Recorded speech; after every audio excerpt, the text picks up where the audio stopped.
해발 5,165m입니다. 그럼 백두산이 2,700m 정도 되니까 백두산의 2배 정도 높은 산이다라고 보시면 됩니다. 그래서 1년 내내 산 꼭대기가 눈이 녹질 않고 만년설로 덮여 있습니다. 이 아라라산을 좀 멀리서 본 모습인데 이 왼쪽에 있는 작은 산이 백두산보다 높습니다. 그러니까 이 오른쪽에 있는 산이 얼마나 큰지 짐작이 가시죠? 언뜻 보시기에 아침 먹고 출발해서 점심때 야호 할 것 같지만 그런 산이 아닙니다. 아주 큰 산입니다. 근데 이 산이 오래전부터 사람들에게 여러 가지 이름으로 불리었는데 노아의 산이다, 방주의 산이다, 고통의 산, 재난의 산 이런 이름들이 붙어 있었던 산입니다. 아라라산을 하늘에서 보고 찍은 사진인데 큰 산과 작은 산이 화산활동으로 솟아올라 있고 산 정상 부근을 가까이서 찍은 사진인데 이 눈 덮인 절벽지대 어딘가에 성경에 기록되어 있는 그 노아의 방주가 아직도 남아있는 것을 보았다는 목격자들이 1800년대 이후만으로도 200명이 넘는 목격자들이 있습니다. 그리고 또 역사적으로도 노아 방주와 아라라산에 대한 많은 기록들이 발견됩니다. 그래서 이거 일일이 설명드리면 이것만 또 1시간 설명드려야 되기 때문에 그냥 몇 가지만 간단하게 짚어드리면은 그 마르코 폴로 아시죠? 동방견문록을 썼던 마르코 폴로의 기록에도 아라라산의 노아 방주를 보았다는 사람들에 관한 기록이 남아 있습니다.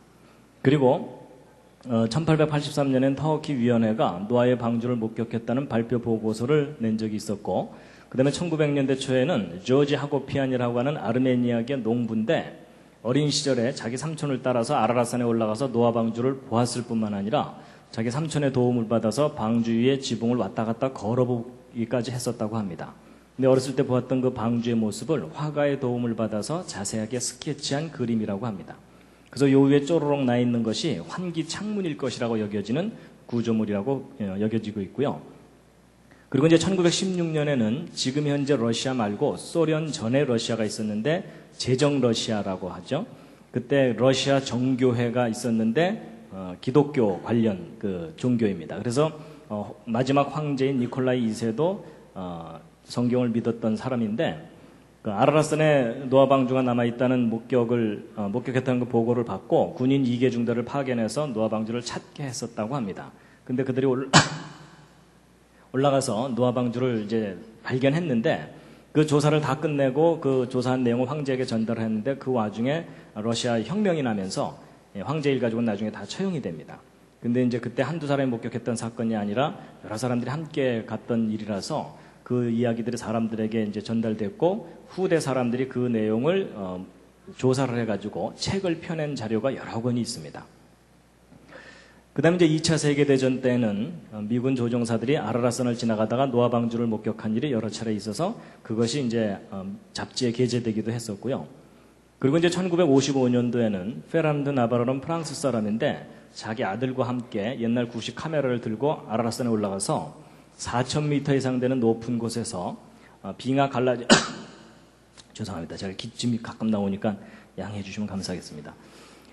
빙하 갈라진 틈 속에서 1.5m짜리 사람 손으로 다듬은 나무를 크레바스 속에서 꺼내 갖고 내려옵니다. 근데 풀 한 폭이 나지 않는 그 높은 곳에 1.5m짜리 사람 손으로 다듬은 나무가 발견됐다는 것으로 보아서 아마도 노아 방주의 파편일 가능성이 높다라고 보고 있습니다. 그래서 이제 나름대로 다양한 사람들이 노아 방주를 보았다고 하는데 안타까운 것은 지금 현재 전 세계 사람들이 텔레비전으로 확인할 정도로 확실한 증거가 확인되고 있지는 않습니다.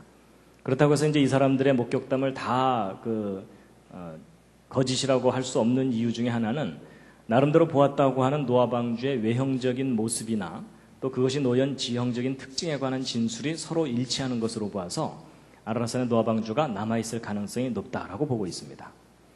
그리고 이제 이분도 그 노아 방주를 보았다는 목격자 중에 한 사람인데 에드 데이비스라는 미국인입니다. 이 아라라산 아래쪽에 살고 있는 원주민들과 함께 아라라산에 젊은 시절에 올라가서 노아 방주를 보았었다고 합니다. 그래서 이제 이분이 증언을 하는데 사람들이 안 믿어지니까 거짓말 탐지기로 조사도 하고 뭐 그런 내용이 그 다큐멘터리로 만들어진 게 있습니다. 그런데 이제 그 조사했던 사람이 이 할아버지 거짓말하고 있는 거 아니다 이렇게 증언도 하는 그런 내용의 비디오 테이프가 있습니다. 그리고 이제 아라라산에서 노아 방주라고 여겨지는 물체들을 이렇게 사진을 찍어 갖고 내려온 자료들도 있습니다. 근데 사진 상태가 선명하지는 않기 때문에 저것을 노아의 방주라고 단정하기는 어렵습니다. 그냥 참고로 저런 자료도 있다는 걸 보여드리는 것일 뿐이니까 괜히 저 보고 나서 여러분 홍수 이전 세상이 얼마나 놀라운 세상이었는지 흔적이 남아있는데요. 예를 들면 화석이 과거에 대한 흔적이잖아요. 여러분 오늘날 잠자리 커봤자 손바닥만 하죠. 그럼 잠자리 화석 중에 지금까지 발견된 것 중에 큰 거가 날개 이쪽 끝에서 이쪽까지가 70cm, 50cm 이래요. 그러니까 여러분 이따만한 잠자리가 살았던 거예요. 여름에 선풍기 사러 갈 필요가 없습니다.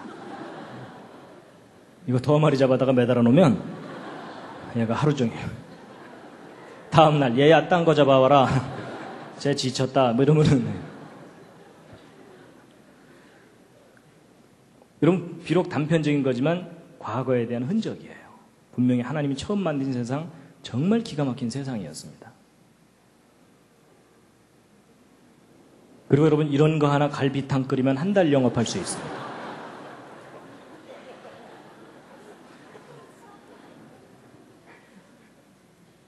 여러분 요즘 의료시설 중에 이런 통에다가 조건을 좀 조절해가면서 환자 치료하거든요. 환자 회복 속도가 훨씬 빠릅니다. 그러니까 무슨 얘기냐면 환경이 달라지면 사람이 다르게 반응한다는 뜻이에요. 근데 여러분 지금은 이런 시설 들어가서 치료받는 게 돈 많이 줘야 되잖아요. 근데 홍수 이전에는 저런 시설이 공짜였어요. 지구 전체가 보호받던 상황이었거든요. 그리고 여러분 이런 것도 있습니다. 여러분 홍수 후를 사는 여러분과 저는 어떤 상태냐면 북극지방 영하 70도, 100도, 적도지방 영상 40도, 50도, 온도 편차가 100도가 넘어요. 여러분 사람이 쾌적하게 살 수 있는 온도가 영상 25도 플러스 마이너스 5도 범위 내에요. 그렇죠? 거기서 조금만 벗어나면 추워서 못 산다, 뜨거워서 못 산다 이러잖아요. 그러니까 여러분 추워서 못 살고 뜨거워서 못 살고 그 중간 언저리에서 옹기종기 지금 살고 있잖아요. 근데 여러분 홍수 이전에 궁창 위에 물이 지구를 감싸고 있으면 어떤 현상이 나타나냐면 여러분 물은요 비열이 가장 높습니다. 비열이 가장 높다는 게 무슨 말이냐면 그릇에다가 물 얹어서 올려놓으면 한참 지나야 뜨거워지죠. 근데 빈 냄비 올려놓으면 금방 뻘겋게 달궈지죠. 물이 열을 가장 많이 흡수했다가 가장 많이 내보내는 물질이라는 뜻입니다. 근데 그런 수증기층으로 지구가 감싸 있으니까 이 궁창 위의 물 안쪽은 온실 효과가 나타나요.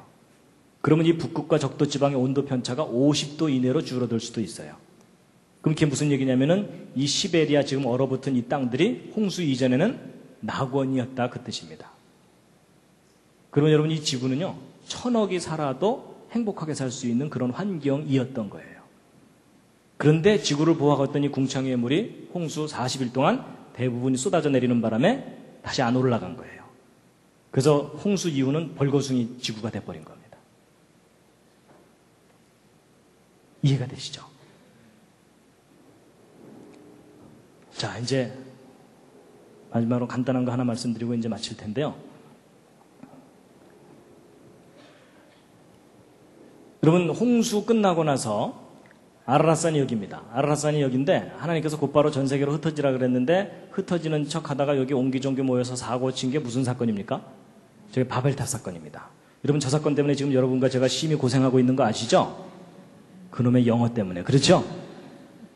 예, 지금 여러분 우리 대한민국이 뭐 외국어 교육 때문에 엄청난 돈을 지금 쏟아붓고 있습니다. 그것만 경제 발전으로 다시 돌리면 우리 벌써 선진국 갔어요. 맞죠? 근데 이제 어쨌든 전 세계적으로 이제 흩어지게 됐는데 유럽으로 아프리카로 아시아로 이제 흩어집니다. 그래서 동쪽으로 가다가 이 베링해를 건너간 사람들이 아메리카 인디언들이죠. 그런데 이 아메리카 인디언들 중에 요 미시간 지방에 살았던 인디언들이 남긴 유물이 있습니다. 보세요. 여러분 이런 인디언들이 검은색 슬레이트에다가 그림들을 잔뜩 그려갖고 유물로 남겨놨어요. 그래서 에젠하우저라든지 이런 분들이 인디언들의 그림들을 연구하고 그랬거든요. 근데 여러분 이 석판 그림들을 보면 뭔가 공통적인 주제를 그려놓은 거예요. 그래서 제일 큰 그림 함께 한번 보실 텐데요. 여러분 5칸짜리 그림입니다. 5칸짜리인데 맨 첫 번째 칸에 뺑 둘러서 잡다하게 그려져 있는데 여기 사람 그려져 있고 동물 그려져 있고 사람 그려져 있고 여기 눈 비슷한 거 그려져 있죠. 그 다음에 이제 두 번째 칸 그림을 잘 보면 사람들이 만세를 부르고 있는데 그림을 잘 보면 이 사람들이 좀 좋아서 만세를 부르는 게 아니고 이 허리춤에 물이 출렁출렁 그려져 있는 걸로 봐서 물에 빠져서 살려달라고 만세 부르고 있어요. 세 번째 칸 그림을 잘 보면 큰 배가 물 위에 떠 있습니다. 그리고 이제 오른쪽에 새도 한 마리 그려져 있고요. 근데 이제 그 위에 좌우로 네모칸 쳐져 있죠. 근데 이 네모칸 숫자를 세어보면 가로로 하나, 둘, 셋, 넷, 다섯, 여섯, 일곱, 여덟, 아홉, 열 세로로 하나, 둘, 셋, 넷 모두 몇 칸입니까? 40칸. 왼쪽도 잘 세어보면 40칸. 좌우로 40칸. 뭐 떠오르는 거 있으시죠? 예, 홍수 시작될 때 40일 동안 비가 내렸다고 돼 있죠? 근데 여러분이 좌우로 40칸은 그림마다 꼬박꼬박 그려져 있어요. 그 40일 비가 왔던 것이 아주 중요한 거였던 거예요. 그 다음에 이제 네 번째 칸 그림을 보면 물은 없어졌어요. 물은 없어지고 왼쪽에 햇볕은 쨍쨍. 근데 이 배의 가운데서부터 뭔가 줄줄줄 내려오는데 잘 보면 동물들이 내려오고 있고 더 자세히 들여다보면 동물들이 한 쌍씩 내려오는 게 그려져 있어요. 그리고 오른쪽엔 네 사람의 남자가 만세 살았다 이러고 있고요. 그리고 다섯 번째 칸 가운데 둥글게 이게 뭡니까? 색깔도 안 칠해져 있는데 어떻게 하셨습니까? 위에서부터 그림을 보다 보니까 스토리상 무지개죠? 여러분이 인디안들이 남긴 이 석판 그림의 내용과 주제가 뭡니까? 노아의 홍수 사건이에요. 성경하고 다른 점이 없어요. 근데 여러분 이게 이스라엘 근처에서 발견됐다면 그럴 수도 있는데 이스라엘 사람들하고는 전혀 관계가 없다고 생각되는 아메리카 인디언들에게서 발견된 거예요. 너무 신기하죠? 근데 이제 이렇게 얘기하면 이제 어떤 분들이 이런 생각도 해요. 야, 혹시 유럽으로 올라간 백인들이 성경 들고 대서양 건너가서 인디언들에게 성경 얘기해 주느라고 그림 그려준 거 아니냐? 그런 생각도 해볼 수 있죠. 그런데 그 시나리오가 가능하지가 않다는 증거가 그림 속에 있어요. 잘 보세요. 여러분 이 그림 보면은 웬만한 거 다 이해가 가는데 이상한 게 하나 있습니다. 그게 뭐냐면 맨 위에 칸에 가운데 눈 비슷한 거 그려져 있죠? 여러분 요게 눈이 아닙니다. 여러분 사람이 눈을 떴는데 눈썹을 위로 그리지 아래로 그리는 사람 없죠? 여러분 이게 지금 무엇을 그린 거냐면 태양을 그린 거예요. 여러분 네 번째 칸 보면 여기 태양을 그려놨는데 햇살 잘 그려놨죠? 근데 이 첫 번째 칸도 태양을 그린 건데 이상하게 태양을 동그랗게 그리질 않고 아랫부분만 그려놨어요. 근데 여러분 이 석판 그림만 그렇게 그려놨으면 저거 잘못 그린 건데 다른 석판 그림을 보아도 홍수 이전에는 태양이 아랫부분만 그려져 있어요. 홍수 후에는 동그랗게 제대로 그려져 있는데. 여러분 제가 아까 설명드린 것 중에 뭐 하나 떠오르는 거 있으시죠? 뭐예요? 궁창 위에 물층이 실제로 있었던 거예요. 이런 빛의 굴절 현상에 의해서 홍수 이전 사람들은 찌그러진 태양에 돌아다녔다는 얘기가 아니고 홍수 이전에도 태양은 동그랬는데 지구에서 바라볼 때 아랫부분만 보이는 현상이 있었던 거예요. 근데 저 그림이 너무나 이상한 거예요. 여러분 성경에는 그런 말이 없잖아요. 그렇죠? 성경을 근거로 그렸다면 저런 그림을 그릴 수 있겠어요? 없겠어요? 저게 불가능해요. 그렇죠? 근데 희한하게도 인디안들이 저런 그림을 남겨놨어요.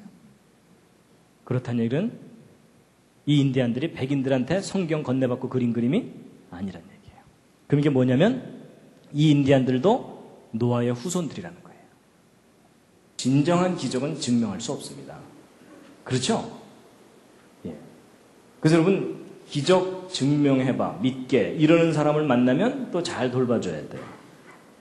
기적은 그 정의상 증명할 수 없는 걸 기적이라고 해요. 이해가 되시죠? 예. 그러니까 제가 오늘 기적을 증명해 드리려는 건 아닙니다. 기적에 대해서 설명을 드리는 겁니다. 그런데 이제 그 기적에 대해서 한 가지 우리가 알아야 될 게 있습니다. 여러분 성경에 나오는 기적과 같은 그런 기록들은 과학적인 이야기입니까? 비과학적인 이야기입니까? 보통 사람들이 비과학적이라고 얘기하죠? 그리고 또 합리적이에요? 비합리적이에요? 비합리적이다 이렇게 생각하시죠? 그래서 여러분이 성경의 기적을 정확하게 이해를 못하시는 겁니다. 여러분 기적 중에도요 과학적이고 합리적인 기적이 있습니다. 근데 그런 얘기 못 들어보셨죠? 제가 오늘 그 예를 알려드릴 텐데요. 제가 이제 그걸 설명드리기 위해서 최선을 다해서 그린 두 번째 작품입니다. 이번엔 좀 괜찮습니다. 예, 훨씬 나아졌죠? 예. 제목은 개미와 바퀴벌레와 메뚜기입니다. 그리고 이제 차원 얘기인데요. 여러분 제가 지금 개미, 바퀴벌레, 메뚜기를 나름대로 그린 거거든요. 근데 여러분 그 수학에서 그 차원 아시죠? 1차원, 2차원, 3차원. 여러분 직선은 몇 차원입니까? 이게 1차원입니다. 1차원. 그 다음에 평면은 2차원. 그 다음에 공간은 3차원. 이제 그것만 이해하시면 됩니다. 여러분, 이 개미 1차원에 살고 있는 존재입니다. 그래서 이 개미는요, 선을 따라서만 평생 살고 선 바깥에 뭐가 있다는 걸 몰라요. 그냥 1차원에서만 살다가 끝나는 거예요. 그 다음에 이제 이 바퀴벌레는 방바닥만 돌아다니다 끝난다고 해보자고요. 공간이 있다는 걸 몰라요. 그리고 이제 이 메뚜기는 공간상에서 펄쩍펄쩍 뛰어다니면서 산다고 치자고요. 자, 이 개미, 무신론 개미입니다. 신은 없다. 그러면서 교회 다니는 다른 개미들을 핍박하면서 야, 이 비과학적인 존재들아 이러면서 증명할 수 있는 것만 믿고 이런 개미예요. 근데 이 개미가 나름대로 이제 소신을 갖고 잘 살고 있었는데 어느 날 뜻하지 않은 사건이 일어났습니다. 바퀴벌레 한 마리가 자기 앞을 쓱 지나간 거예요. 개미가 놀랬겠습니까? 안 놀랬겠습니까? 놀랬죠. 그렇죠? 왜냐하면 어떤 존재가 자기 차원으로 싹 들어왔다가 사라졌잖아요. 그렇죠? 놀래긴 했지만 이 개미가 워낙 이성이 강했기 때문에 아, 내가 어저께 잠을 잘못 자서 헛걸받는가 보다 이러면서 그냥 지나가 버렸어요. 근데 이 바퀴벌레가 한 번만 지나갔으면 문제가 없었는데 며칠 후에 또 한 번 지나갔어요. 개미가 이번에 진짜 놀랬겠어요? 안 놀랬겠어요? 이번엔 진짜 놀랬어요. 왜냐하면 자기가 한 번 본 게 아니라 2번이나 봤잖아요. 그러니까 지난번 본 게 잘못 본 게 아니에요. 그래서 이제 이 개미가 가만 생각해 봤더니 자기가 지금 뭘 본 거냐면 기적을 본 거예요. 왜냐하면 여러분, 이 개미는요, A 지점에 존재하다가 B 지점으로 이동하려면 이 중간을 지나가야만 되죠. 근데 어떤 제3의 존재가 A 지점에 나타났다가 중간에서는 전혀 관찰되지 않다가 B 지점에서 다시 나타났죠. 개미한테는 이게 가능해요? 불가능해요? 불가능하죠. 근데 저 바퀴벌레는 그걸 했죠. 그러니까 이 개미가 볼 때는 지금 이게 자기가 뭘 본 거예요? 기적을 본 거예요. 비과학적인 현상. 그렇죠? 개미가 너무나 놀래갖고 그날 이후로 방탕했던 과거를 청산하고 신이 존재한다는 걸 믿게 된 거예요. 근데 이 개미에게 누가 신이에요? 바퀴벌레가 신이에요. 그래갖고 이 개미가 막 이제 주변 사람들한테 전도를 다니기 시작한 거예요. 신은 있다. 내가 체험했다. 이러면서 회개하라. 뭐 이러면서. 그래갖고 이 개미가 아주 신앙심이 깊은 개미가 됐는데 이 개미의 신앙이 점점 발전해갖고 무슨 신앙으로 발전했을까요? 재림신앙으로 발전했습니다. 언젠간 다시 오실 거다. 이러면서 사는 거예요. 이해가 되시죠? 자, 그런데 이제 이 바퀴벌레는 자기가 개미에게 신적인 존재가 되는지도 모르고 방바닥에 빵부스러기 찾아서 열심히 돌아다니고 있다가 이 바퀴벌레도 똑같은 상황을 경험한 거예요. 뭐냐면 메뚜기 한 마리가 자기 차원으로 들어온 거예요. 놀랬겠죠? 놀랬지만 이제 바빠서 그냥 살다가 어느 날 사라졌어요. 뛴 거죠. 그 다음 며칠 후에 다시 나타났어요. 기적이죠. 그렇죠? 그래갖고 이 바퀴벌레도 이 2번째 메뚜기가 나타난 날 방탕했던 과거를 청산하고 이 메뚜기를 따라다니면서 저를 제자 삼아 주시옵소서 이러면서 이제 한동안 다니다가 어느 날 또 메뚜기가 또 뛰었어요. 승천한 거죠. 그렇죠?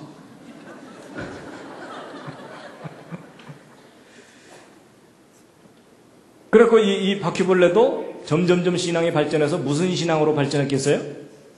재림신앙으로. 언젠간 다시 오실 거다. 뭐 이렇게 되는 겁니다. 여러분, 제가 상황 이해하셨죠? 자, 이제 정리를 해드리겠습니다.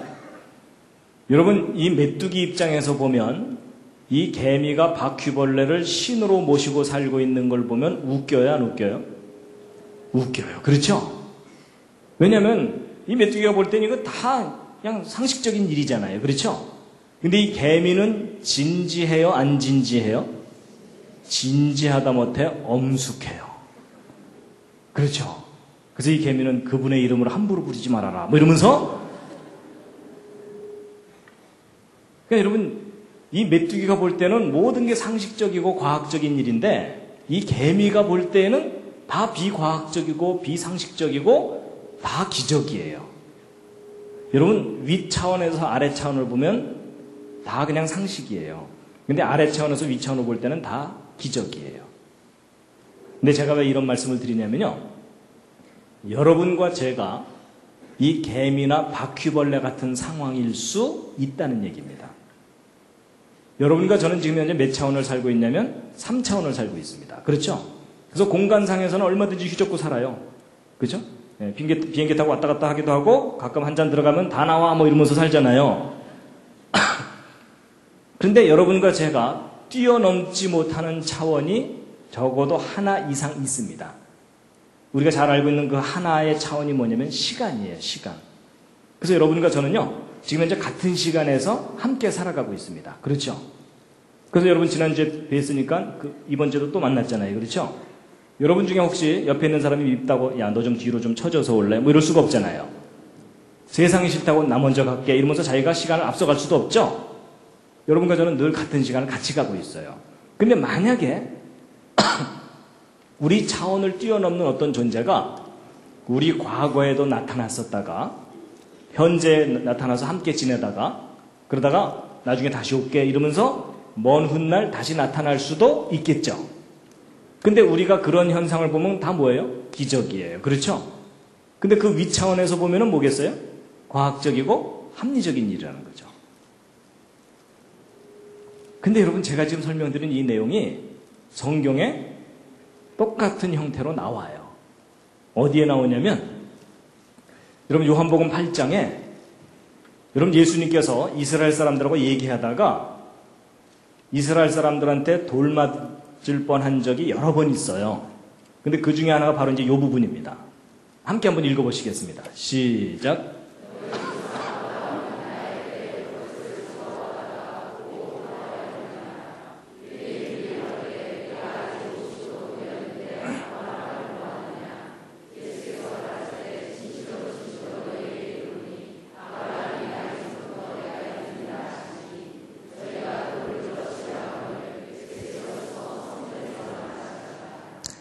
여러분 보세요. 예수님이 2000년 전에 이 땅에 오셨을 때에 이스라엘 사람들하고 얘기하다가 무슨 얘기를 했냐면 야 니네들 조상 아브라함이 태어나기 전부터 내가 이미 있었다 이 얘기를 한 거예요. 그때는 이스라엘 사람들이 막 화가 머리끝까지 치밀어 갖고 돌을 들어서 예수를 쳐 죽이려고 했거든요. 근데 여러분 내가 니네들 조상 아브라함보다 먼저 있었다는 말이 그렇게 돌로 쳐 죽일 정도로 그렇게 심각한 말인가요? 그래요 안 그래요? 근데 별로 느낌이 안 오시죠? 네, 느낌이 안 오시는 이유는 저 말을 여러분이 아직 못 알아들어서 그러신 겁니다. 여러분 누군가가 여러분한테 내가 당신 할아버지 업어서 키웠어 이러면은 이제 느낌이 오시죠? 그 얘기예요. 여러분 예전에 시골에서는요 친구들끼리 막 놀다가 화나면은 상대방 아버지 이름을 막 부르는 거예요. 모욕하는 거잖아요. 그렇죠? 근데 그보다 더 심한 게 저거예요. 여러분 이스라엘 사람들 조상이 아브라함이잖아요. 근데 그 아브라함보다도 할아버지다 그 얘기를 하고 있는 거잖아요. 그렇죠? 그러니까 이스라엘 사람들이 막 화가 머리까지 치밀어 갖고 자기 조상을 모독한다 그래서 죽이려고 그러는 거예요. 이해가 되시죠? 상황이. 근데 여러분 예수님이 하신 말씀은 그 말이 아니고요. 예수님은 창조자이셨기 때문에 창조 때부터 계셨었고 그렇죠? 그러다가 세월 지난 후에 지금 2000년 전에 이 땅에 오셔서 이스라엘 사람들과 좀 대화를 하고 계시는 거예요. 그러다가 예수님 또 뭐라 그러세요? 너희가 나를 한동안은 또 못 볼 거다. 내 마지막 때가 되면 내가 다시 올 거다. 그러셨죠? 근데 이스라엘 사람들이 현실을 살고 있는 이스라엘 사람들이 그 말이 이해가 되어 하는데요. 그걸 이해를 못한 거예요. 조금 전에 이 개미가 바퀴벌레를 이해 못하듯이. 이해가 되시죠?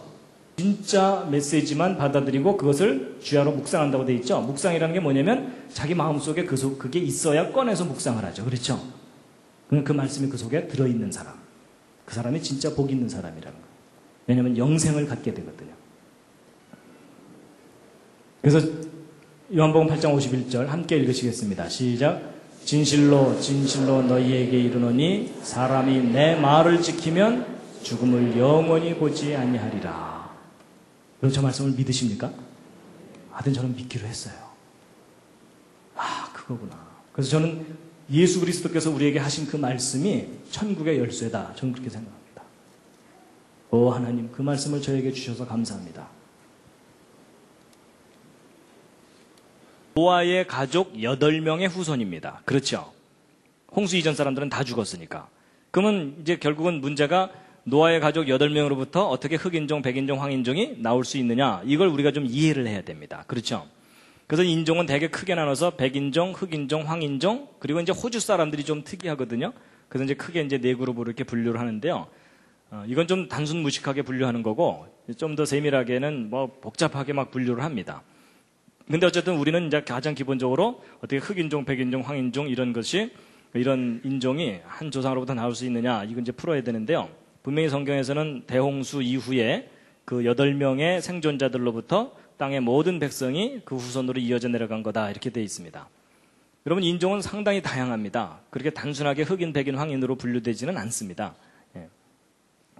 그래서 이제 전 세계적인 인종, 그러니까 특히 이제 피부색의 분포를 보면요, 예, 이 부분이 아주 까맣습니다. 그래서 여러분, 그 흑인도 종류가 다양하죠, 그렇죠? 예. 그래서 이제 그냥 타이거 우즈 같은 경우는 그래도 좀, 예, 이제 혼혈 흑인이기 때문에 그래도 좀 그런데, 아예 그냥 구두약을 칠하는 것처럼 까만 분들도 있습니다. 그렇죠? 예. 일단 그런 분들을 만나면 흠칫 놀라게 됩니다. 그렇죠? 근데 어쨌든 이제 전 세계적인 그 피부색의 분포가 이렇게 되는데요. 보통은 이제 피부색만 갖고 얘기하지만 그 밖에 인종 분류할 때는 얼굴 면적, 코, 머리카락 형태, 이런 머리카락 형태도 얼마나 다양합니까? 돼지털부터 시작해갖고 라면 머리까지 참 다양하거든요. 그런데 이제 우리는 어쨌든 피부색에 관한 거가 제일 일단 궁금하니까 이제 이거 피부색이 어떻게 이렇게 다양하게 나뉠 수가 있겠느냐 하는 걸 이제 살펴볼 텐데요. 여러분, 이렇게까지 차이가 납니다. 그렇죠? 예.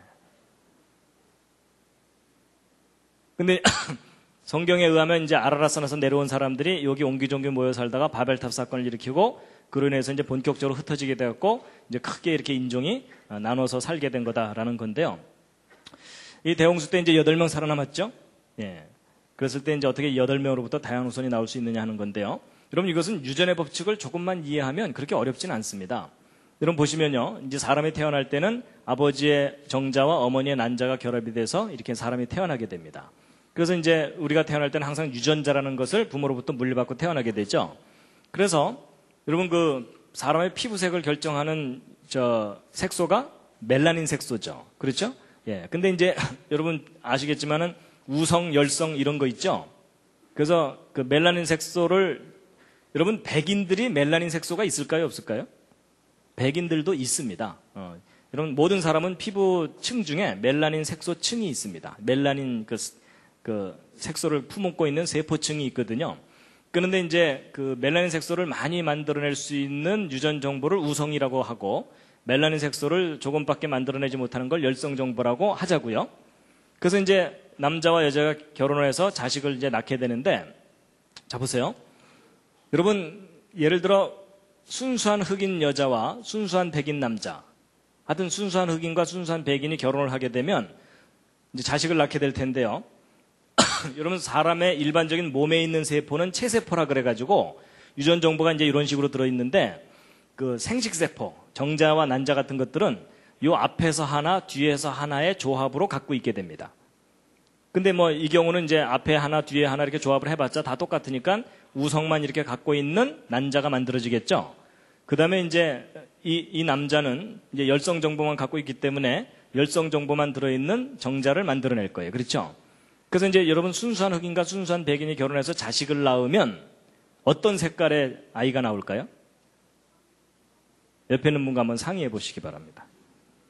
순수한 흑인과 순수한 백인이 결혼해서 자식을 낳았다. 무슨 색깔이 나올까요? 혹시 얼룩이가 나올까요? 아니면 점박이? 근데 여러분 이렇게 해서 결혼을 하면요 중간색이 나옵니다. 뮬레토 브라운이라고 하는 중간색이 나오는데, 이 뮬레토라는 말이 이제 혼혈이란 뜻이고 브라운은 갈색이란 뜻이거든요. 왜냐하면 완전히 우성도 아니고 완전히 열성도 아니기 때문에 그 중간이 나오는 겁니다. 이렇게 나와요. 근데 이제 이런 뮬레토 브라운들끼리 결혼하면 어떻게 될까요? 뮬레토 브라운들끼리 결혼하면 어떻게 되냐면, 여러분 요 앞에서 하나 뒤에서 하나의 조합으로 만들어진다 그랬으니까 우성만 들어있는 난자가 만들어지기도 하고 열성만 들어있는 난자도 만들어지겠죠. 그리고 중간도 만들어지고요. 근데 이쪽도 마찬가지겠죠. 그래서 이 둘이 결혼하잖아요. 그럼 그 자녀들이 컬러풀해집니다. 그래서 이 두 사람이 결혼해갖고 그냥 우리는 하나만 낳자 이럴 경우에는 확률적으로 볼 때 그냥 갈색이 나오겠죠. 근데 이 두 사람이 이제 결혼해갖고 약속하기를 우리는 힘 닿는 데까지 계속 낳아보자 이러면서 한 수십 명을 줄줄줄줄 낳으면 그 중에 까만 아이도 나오고 하얀 아이도 나오고 중간색도 다양하게 나와요. 그러니까 이 두 사람 아이 낳을 때마다 얼마나 신났겠어요. 그렇죠? 낳을 때마다 색깔이 다르니까 또 낳아보자 또 낳아보자 이러면서 그냥 계속 낳았을 거 아니에요. 근데 여러분 이건 유전의 법칙이기 때문에 반드시 이렇게 돼요. 근데 여러분 이 표가 우리에게 상당히 중요한 걸 알려줍니다. 여러분 부모는 분명히 외형적으로 색깔이 똑같죠. 그렇죠? 외형적으로 볼 때는 같은 인종이잖아요. 근데 자식을 낳았더니 다양한 인종이 갑자기 확 튀어나오죠. 그러니까 여러분 인종이 나눠지는데 수천 년이 걸려요? 아니면 일대만 해도 나눠질 수가 있어요? 단 일대만 해도 인종이 나눠질 수가 있다는 거예요. 그러니까 유전의 법칙을 알면 인종이 분리되는 것은 너무나 쉬운 일이에요. 그 대신 부모가 이런 우성과 열성을 다 갖고 있어야 되죠. 그렇죠? 근데 어쨌든 같은 부모 밑에서 다양한 인종이 순식간에 나온다라는 겁니다. 근데 이제 이렇게 낳은 자녀들끼리 모여 살다가 세상은 넓고 할 일은 많다 이래가지고서 뿔뿔이 흩어져서 산다고 치자고요. 예를 들어 이 우성 정보만 가진 자녀들끼리 유럽에 올라가서 아프리카 쪽으로 가서 자식을 막 낳으면 그 후손들 어떻게 될까요? 구두약 집안이 되는 겁니다. 그리고 이 열성 정보를 가진 자녀들끼리 유럽 쪽으로 올라가서 서로 자식을 많이 낳으면 어떻게 되겠어요? 그 집안은 가래떡 집안이 되는 겁니다. 그렇죠? 그 다음에 이제 이런 갈색, 중간색을 가진 자녀들끼리 서로 결혼하게 되면 갈색 종족이 되겠죠. 그렇죠? 또 다른 근데 이 갈색 종족이 황인종은 아닙니다. 황인종은 아니에요. 황인종은 좀 다르게 설명을 해야 됩니다. 그리고 또 다른 갈색 종족이 만들어질 수도 있고요. 그렇죠? 또 서로 다른 갈색 종족들이 뮬레토 브라운을 다시 만들 수도 있고. 그러니까 유전의 법칙에 의해서 얼마든지 어떻게 조합되느냐에 따라서 다양한 인종이 여러 형태로 생길 수 있다는 겁니다. 이해가 되시죠? 여기까지 별로 어렵지 않으셨죠? 자, 그럼 이제 퀴즈를 하나 드리겠습니다. 퀴즈가 뭐냐면 인류의 첫 조상인 아담은 무슨 인종이었을까요? 흑인종, 백인종, 황인종 중에 어떤 인종이었을까요?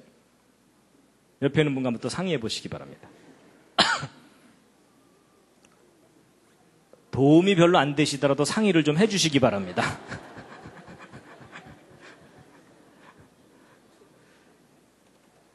아담은 무슨 인종이었겠습니까? 자, 그래도 한번 확인해 보겠습니다. 1번 흑인종, 2번 백인종, 3번 황인종. 자, 1번 흑인종이었을 거라고 생각하시는 분. 그래도 몇 분 계시네요. 예, 내려주시고요. 자, 2번 백인종이었을 거다, 아담. 조금 더 많으시고요. 예, 황인종이었을 거다. 예, 역시 팔이 안으로 굽죠?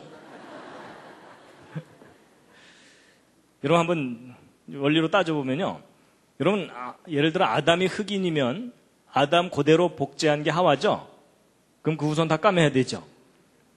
그건 아니고요. 그럼 아담이 백인이었느냐? 그것도 아니에요. 그렇죠? 아담 그대로 복제한 게 하와니까는 그냥 백인 후손들만 나와야 되겠죠? 그럼 아담이 황인종이었을까요? 그것도 아니에요. 왜냐하면 여러분 황인종들끼리 결혼했을 때 흑인도 나오고 백인도 나와요? 안 나오죠? 그러니까 황인종도 아니에요. 그럼 아담은 그럼 도대체 무슨 인종이었겠느냐? 이 원리대로 잘 생각해보면 아담은 뮬레토 브라운과 같은 처음부터 혼혈이에요. 그렇죠? 우성과 열성 정보를 모두 가지고 있는 소위 종합 선물 세트입니다. 그래야 그 후손들이 다양하게 나올 수가 있죠. 그렇죠? 그러니까 여러분 우리는 하도 단일 민족을 부르짖다 보니까 혼혈 그러면 부정적인 생각을 하는데 성경의 원리와 과학의 원리를 따라서 쭉 올라가 보면 오히려 인류의 조상인 아담은 처음부터 혼혈, 잡종이었어요. 그렇죠? 녀석들이 종류대로 창조되었고 대홍수 때 그 홍수 심판에 의해서 파묻혀서 화석이 된 거다라는 것을 이제 오늘 확인하시게 될 텐데요. 화석은 이제 영어로 파슬 이렇게 얘기하고요. 한자 말로는 돌처럼 변한 것이다. 뭐 이런 뜻입니다. 그래서 생명체가 살다가 이렇게 그 흔적을 남긴 것들을 화석이라고 하는데, 직접 이렇게 흔적이 남은 것도 있지만 이 발자국들이 남는 경우도 화석이라고 말하기도 합니다. 그런데 이 화석들이 변해온 증거다라고 주장하는 것이 진화론이고, 변하지 않았다는 증거다라고 주장하는 것이 창조론입니다. 화석은 보통 퇴적암이라고 하는 암석 속에 대개 들어 있습니다. 이제 퇴적암이라는 것은 어디서부턴가 실려와서 쌓인 것을 의미하거든요. 그래서 이제 그런 속에 생명체들의 화석이 들어 있게 되는데, 이제 이런 화석들을 실제로 이제 발굴을 하는 겁니다. 그런데 이제 도대체 이런 화석들이 만들어지려면 이제 어떤 일이 일어나야 되느냐 하는 겁니다. 어떤 물고기나 이런 것들이 화석으로 변하려면 어떻게 돼야 되는 거냐 하는 건데요. 이제 보통 사람들이 화석에 대해서 학교에서 진화론만 교육받았기 때문에 화석에 대한 오해들을 참 많이 합니다. 이제 그 중에 하나가 뭐냐면요. 화석은 우리들 주변에서 쉽게 만들어질까요? 그렇지 않습니다. 여러분, 화석이 우리들 주변에서 쉽게 만들어지는 것이 아닙니다. 예를 들어 물고기가 물속에서 살다가 죽은 후에 이제 실려오는 흙들에 의해서 이렇게 파묻히고 나면 오랜 기간 동안 느린 퇴적에 의해서 화석으로 변할 거냐? 이런 일은 일어나지 않습니다. 여러분, 만약에 이런 식으로 화석이 만들어지는 거라면 지금 현재 한강, 금강 밑바닥에는 화석들로 가득 차 있어야 됩니다. 그렇죠? 근데 사실 강 밑바닥에는 화석들이 있나요, 없나요? 전혀 없습니다. 그러니까 화석은 이렇게 일반적인 오랜 세월 동안 느린 퇴적에 의해서는 만들어지지 않습니다. 그럼 화석은 어떻게 해야 만들어지는 거냐면 어느 날 갑자기 에구에구 뭐 이래야 만들어집니다. 갑작스럽게 메모리 되는 상황에서 대개 화석이 만들어지게 됩니다. 그래서 이 어떤 물고기가 죽은 후에 부패와 분해에 의해서 없어져 버릴 것이냐 아니면 화석으로 남을 것이냐 하는 것은 조건의 문제입니다. 근데 보통 일반적으로 천천히 파묻히는 상황에서는 화석이 안 됩니다. 그 이유가 뭐냐면 우리들 살고 있는 이 주변에는 자그마한 미생물들이 우리가 죽기를 기다리고 죽은 후에는 이것을 다 분해시켜버리고 썩어버리게 만듭니다. 그래서요, 여러분 일반적으로 화석은 좀 값이 비싸거든요. 그래서 화석이 값이 비싸다 그랬더니 어떤 분이 야, 화석을 캐러 다니기는 힘들고 만들어보자 이래가지고 집 앞마당을 포크레인으로 파고 시장에서 이것저것 다 사와가지고서 파묻어 놓으면 시간 지나면 화석이 돼 있을까요? 없어질까요? 썩어서 없어져 버립니다. 그래서 보통의 경우는요, 이 생명체들이 파묻히거나 노출되면 다 썩어서 분해돼서 없어져 버리지 화석이 안 됩니다. 그래서 이제 실제로 화석들을 발굴을 해보면 화석들은 어느 날 갑자기 파묻혀서 화석이 됐다는 것을 아주 분명하게 보여주는 그런 증거들이 있는데요. 예를 들어 물고기 화석 중에 이런 화석이 있습니다. 약간 좀 이상하죠? 입부분이 이상하죠? 큰 물고기가 작은 물고기를 입에 딱 물고서 화석이 되어 있는 겁니다. 무슨 상황이요? 안타까운 상황입니다.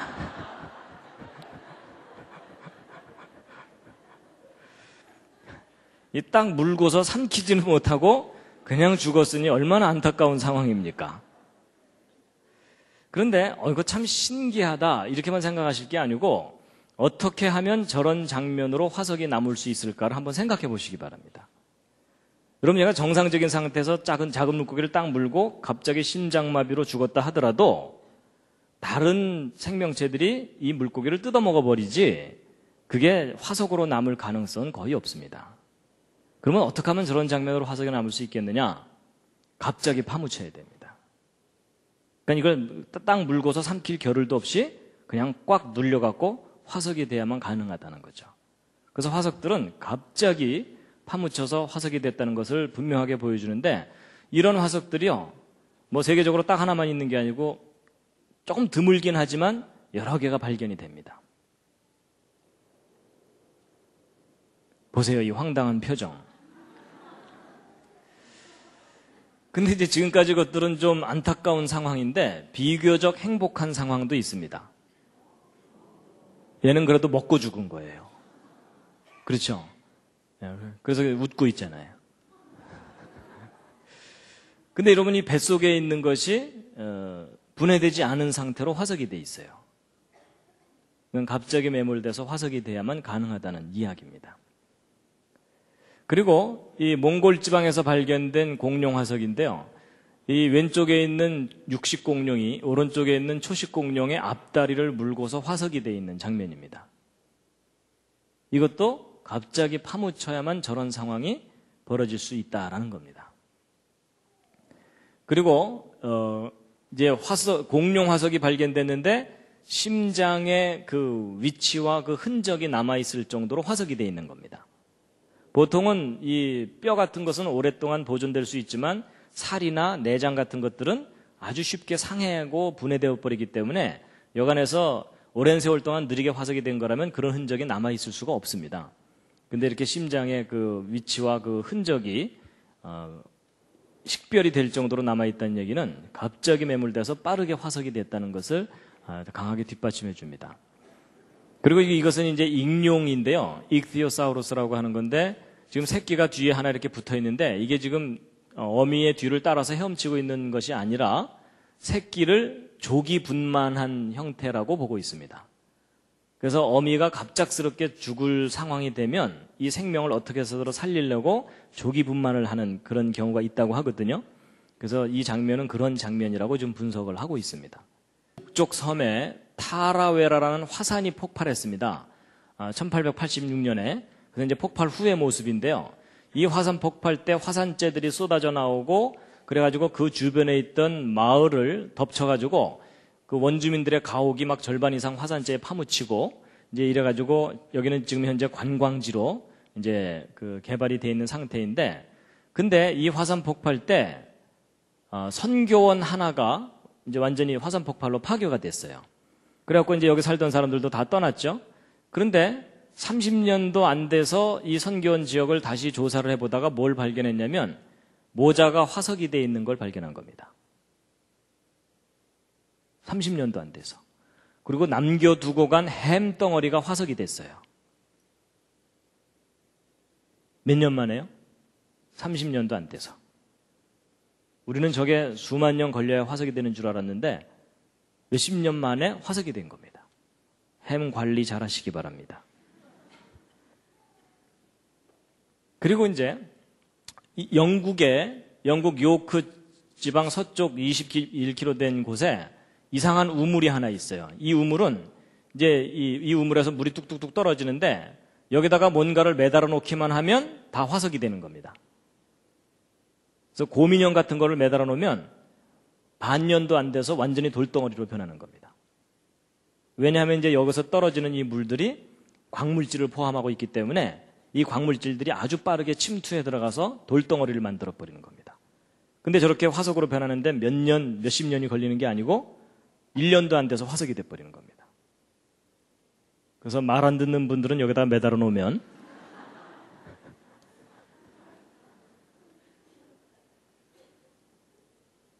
그리고 이것은 이제 1980년에 서부 텍사스에서 발견한 카우보이 장화거든요. 근데 지금 사람 뼈가 이 속에 들어있어요. 그러니까 신발을 신은 채로 죽은 사람이겠죠? 그런데 이 뼈가 화석이 돼 있는 거예요. 그래가지고 도대체 이 신발 언제 만든 건지 수소문을 해서 알아보았더니 1936년도에 설립된 회사가 만든 신발인데 1950년대 초에 수제품으로 만든 신발이라는 걸 확인했어요. 그럼 이 신발 만든 지 30년 된 거잖아요. 그렇죠? 근데 그 신발을 신은 사람의 뼈가 화석이 돼 있는 거예요. 그러니까 화석은 절대로 수만 년 걸려야만 만들어지는 게 아니라는 겁니다. 그리고 이제 이런 나무가 통째로 화석이 된 것을 보통 규화목이라고 얘기를 합니다. 그래서 이런 규화목 이런 것들이 생기려면 엄청난 오랜 세월이 걸릴 거다라고 생각을 하는데 그래서 이제 미국 워싱턴의 스미소니언 박물관 앞에 이 규화목이 이렇게 전시되어 있고 그 밑에는 2억 년 전에 나무가 화석이 된 거다 이렇게 얘기를 해요. 근데 놀라운 사실이 호주에서 발견된 건데 물레방아가 통째로 화석이 되어 있는 게 발견됐어요. 그럼 이 물레방아가 구석기 시대 물레방아냐? 아닙니다. 저 물레방아는 만든 지 100년도 안 됐는데 화석이 된 거예요. 그래서 아마도 여기 살았던 사람들이 떠나고 여기서 흐르는 물이 광물질을 포함하고 있었기 때문에 이 물레방아를 통째로 화석화를 만들어 버린 거예요. 그래가지고 이제 이 내용이 호주에서 발행되는 창조론 관련 잡지가 있거든요. 그 잡지에 이 사진과 함께 기사를 실었어요. 그랬더니 어떤 독자가 자기가 찍은 사진과 함께 편지를 보내온 겁니다. 이 편지 내용이 뭐냐면 자기가 15년 전에 여기를 방문해서 자기도 참 신기해갖고 기념사진을 찍은 거랍니다. 근데 자기가 15년 전에 찍은 사진하고 최근에 찍은 사진을 두 개를 비교해보면 물레방아 한두 칸이 화석화가 더 진행된 것을 알 수 있다. 뭐 이런 내용의 편지예요. 그러니까 화석화는 지금도 진행되는데 어쨌든 100년도 안 됐는데 물레방아가 통째로 화석이 되는 거예요. 그러니까 큰 나무가 화석화되는데 별로 오랜 시간이 걸리지 않는다는 겁니다. 그리고 좀 이 아저씨가 손에 하나 뭐 하나 들고 있는데 이게 오렌지가 화석화가 된 겁니다. 근데 100년도 안 돼서 화석화가 된 것을 발견했어요. 그리고 이 진화론 지질학자들이 아주 골머리를 앓는 것 중에 하나가 있습니다. 그게 뭐냐면 다지층 나무 화석이라고 하는 건데 이게 뭐냐면 지층은 분명히 수평으로 이렇게 쌓여 있는데 그 지층을 뚫고서 나무가 화석으로 발견되는 겁니다. 근데 보통 이 진화론적 지질학에서는 퇴적층이 30cm 정도 쌓이려면 평균 5,000년쯤 걸린다 이렇게 해석을 하거든요. 그럼 사람 하나 파묻히려면 몇만 년 걸리는 거예요. 그러면 여기 이 사람 높이에 비교해보면 이 나무 수십만 년, 그러니까 여기 있는 이 퇴적층의 두께는 수십만 년 걸려서 쌓였다고 해야 되잖아요. 근데 그 수십만 년이라는 세월을 뚫고서 나무가 화석으로 되어 있는 거예요. 근데 여러분 이게 말이 안 되잖아요. 그렇죠? 저 나무가 수십만 년 동안 살아있을 수도 없고 수십만 년 후에 푹 와서 박힌 것도 아니고 결국 이게 이 퇴적층이 쌓이는데 수십만 년 걸린 게 아니라는 얘기입니다. 어느 날 갑자기 퇴적층이 쌓이는 와중에 나무가 함께 파묻힌 거라는 겁니다. 그래서 우리로 하여금 이 지구가 굉장히 오랜 세월 동안 형성됐다고 믿게 만들었던 증거들이 그렇지 않다는 겁니다. 그래서 이 다지층 나무 화석은 어떤 사건에 의해서 퇴적층이 갑자기 쌓이는 거지 오랜 세월 동안 서서히 쌓이는 게 아니다라는 걸 보여주는 증거입니다. 그리고 이제 사람들로 하여금 이 지구가 아주 오래되었다고 믿게 만드는 것 중에 하나가 이 동굴입니다. 동굴 구경 가보신 분들 있죠? 보통 동굴 가보면은 그 동굴 얼마나 오래됐다고 설명을 듣게 되나요? 하여튼 수천만 년? 적어도 수백만 년 이상 됐다 이렇게 설명을 듣게 되죠? 왜 그런 설명을 듣게 되냐면 이 동굴 속에서 자라는 이런 것들을 이제 종유석, 석순 이렇게 얘기하는데 위에서부터 고드름처럼 자라 내려온 것을 뭐라 그러죠? 종유석입니다. 그리고 밑에서부터 자라 올라간 것을 석순이라 그러고 아예 기둥이 되어버린 것을 석주 이렇게 얘기합니다. 갑자기 심한 방언이 나왔죠? 예. 근데 이제 이런 종유석이나 석순 같은 것들이 형성되는데 아주 오랜 세월이 걸린다고 보통 배우게 되는데 왜냐하면 여러분 요 끄트머리에서 물방울이 똑똑똑 떨어지면서 이 거대한 석순이 만들어지려면 굉장히 오랜 세월이 걸렸을 거다라고 생각하기 때문입니다. 근데 여러분 종유석이나 석순이 그렇게 오랜 세월 동안 걸려서야만 만들어지는 게 아닙니다. 미국에서 실제 이제 관찰된 건데요. 링컨 기념관 지하에 자란 종유석입니다. 그러면 링컨이 뭐 구석기 시대 전쟁 영웅입니까? 아니죠. 그렇죠? 예. 이 건물 만들어진 지 100년, 200년도 안 됐는데 어린아이 크기만큼 종유석이 자란 겁니다. 그래가지고 과학자들이 실험을 해보았는데 80일 만에 종유석이 이만큼 자라는 것도 실험적으로 확인을 했습니다. 그러니까 80일 만에 이만큼 자랐으니까 그러니까 한 3달 정도 만에 이만큼 자랐잖아요. 그러면 30개월이면은 이거 10배 자라겠죠. 그럼 30개월이라고 해봤자 3년도 채 안 되는 겁니다. 그럼 3년 만에 이거 10배 자랐다면 30년이면 그보다 또 10배 자라겠죠. 그러면 저 기둥만한 저 석주도 몇백 년 이내에 다 자랄 수 있다는 얘기입니다. 그러니까 이게 무슨 얘기냐면 종유석이 자라는 것은 조건의 문제이지 시간의 문제가 아니라는 겁니다. 그래서 이건 미국 인디아나주에 있는 어느 메모리얼 빌딩 지하에 석주가 자랐는데 한 4m 자라는데 40년, 그러니까 만들어진 지 40년 된 건물 지하에 4m짜리 석주가 자란 겁니다. 그래서 어떻게 이게 자랐나 이제 확인해 보았더니 이 건물에서부터 약 10km 떨어진 지점에 동굴이 하나 있었습니다. 근데 그 동굴하고 이 건물이 지하수로 연결이 돼 있었던 거예요. 그래서 광물질을 포함하는 지하수가 이 건물이 있는 데까지 스며들어와 가지고 밑에 이제 지하실이 뻥 뚫려 있으니까 글로 물이 뚝뚝뚝 떨어지면서 이 석주가 형성된 겁니다. 근데 그 다음에 이제 이 파인 종류인데 그것도 화석하고 오늘날 살고 있는 게 똑같고요. 그 다음에 이제 호박 아시죠? 그죠? 예, 준보석이죠. 저건 나무의 진액 같은 것들이 굳어져서 이제 화학 변화를 일으켜갖고 저렇게 딱딱하게 굳어져갖고 이제 보석 취급을 받는 건데 이런 곤충들이 이제 그 속에 들어가 있는 경우가 많습니다. 그래서 보통 이런 이 곤충들은 진화 순서상 무척추 동물이기 때문에 대부분 고생대쯤에 출현했다라고 보고 있거든요. 그래서 이제 고생대, 중생대 살았던 곤충들의 그 흔적을 볼 수 있다라고 하는 거예요. 그래서 이건 개미인데요. 개미가 호박 속에 들어있는 겁니다. 그래가지고 이렇게 호박 속에서 발견되는 이런 개미들은요, 진화론에서 연대를 매겨놓기를 막 중생대, 고생대 이래갖고 막 몇천만 년, 1억 년, 2억 년 막 이렇게 연대를 매기는 것들인데 이 호박 속에 들어있는 개미하고 오늘날 똑같은 개미가 살고 있는 거예요. 이건 개미인데 좀 모양새가 이상하죠? 언뜻 보기에 상당히 원시적인 개미처럼 보이시죠?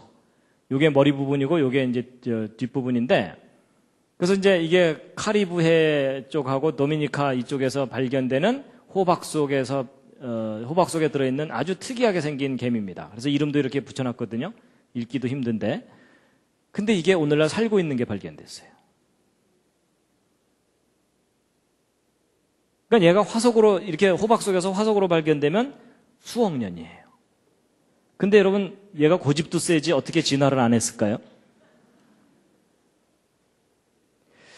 왜 저런 일이 발생하냐면요. 바로 이제 이런 겁니다. 지금은 교통과 통신이나 이런 게 발달했기 때문에 지구 이쪽에서 발견된 것이 인터넷에 올라가면 다른 곳에서 바로 볼 수 있죠. 근데 이게 요즘 얘기지 그 이전에는 여기서 발견된 지식이 지구 반대편으로 건너가려면 상당히 시간이 걸려요. 그렇죠? 그러니까 지구 이쪽에서 사는 사람은 화석만 발견하고 살고 있고 지구 이쪽에 살고 있는 사람은 실물만 보고 살고 있는 거예요.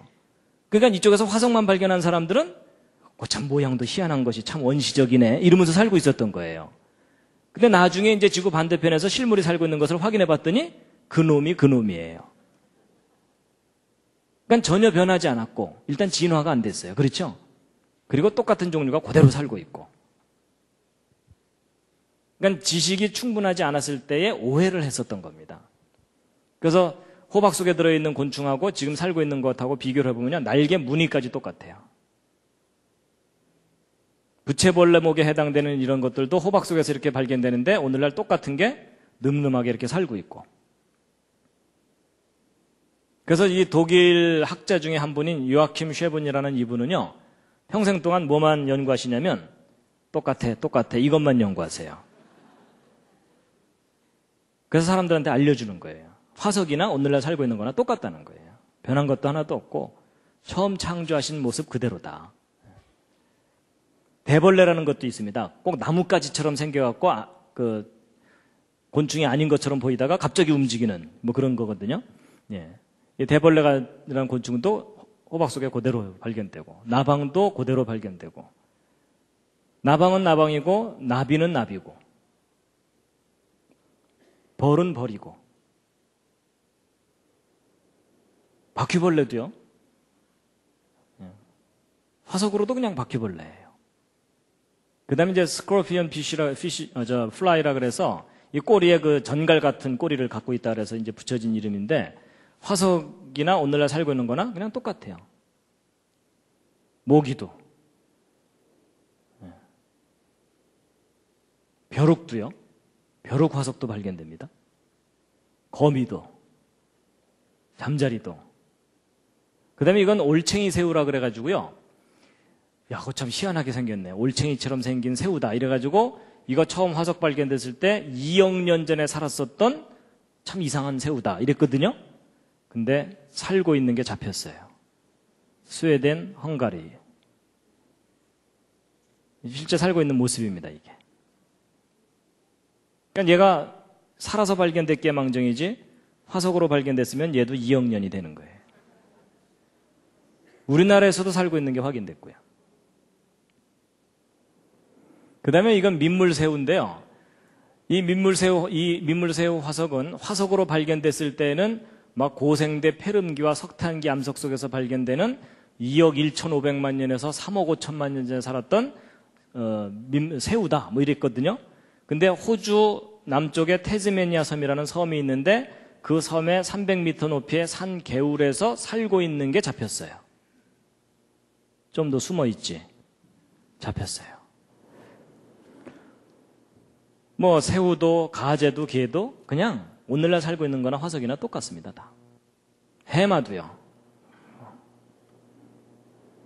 해파리도 그렇고 불가사리도 그렇고 하나님이 처음 창조하신 모습 그대로입니다. 다. 화석은 변한 증거가 아닙니다.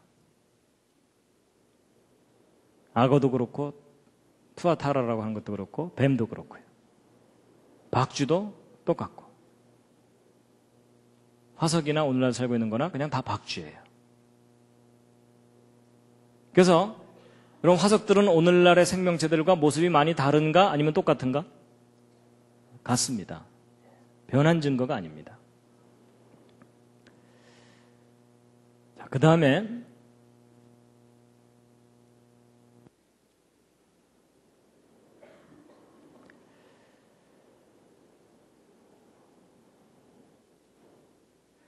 이제 뭐가 있냐면요. 진화론을 배울 때 표준 화석이라는 걸 배웁니다.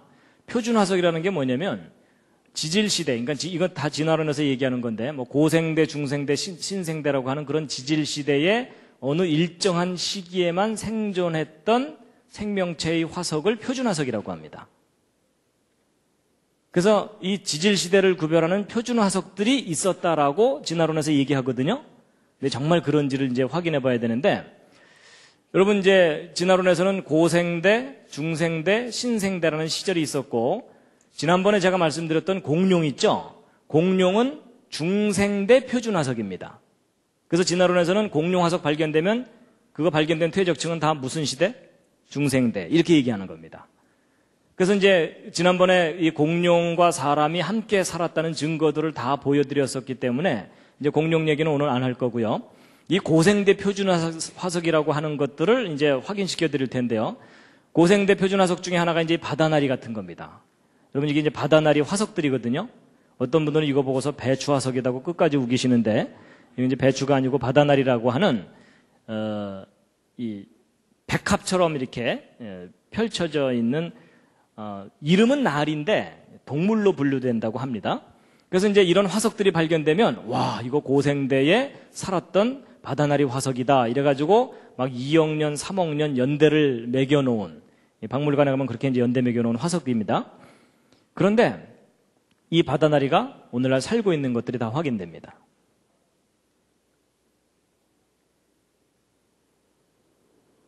그러면 보세요. 이거 화석으로 발견되면 막 몇 억 년 연대를 매기는 건데 오늘날 살고 있잖아요.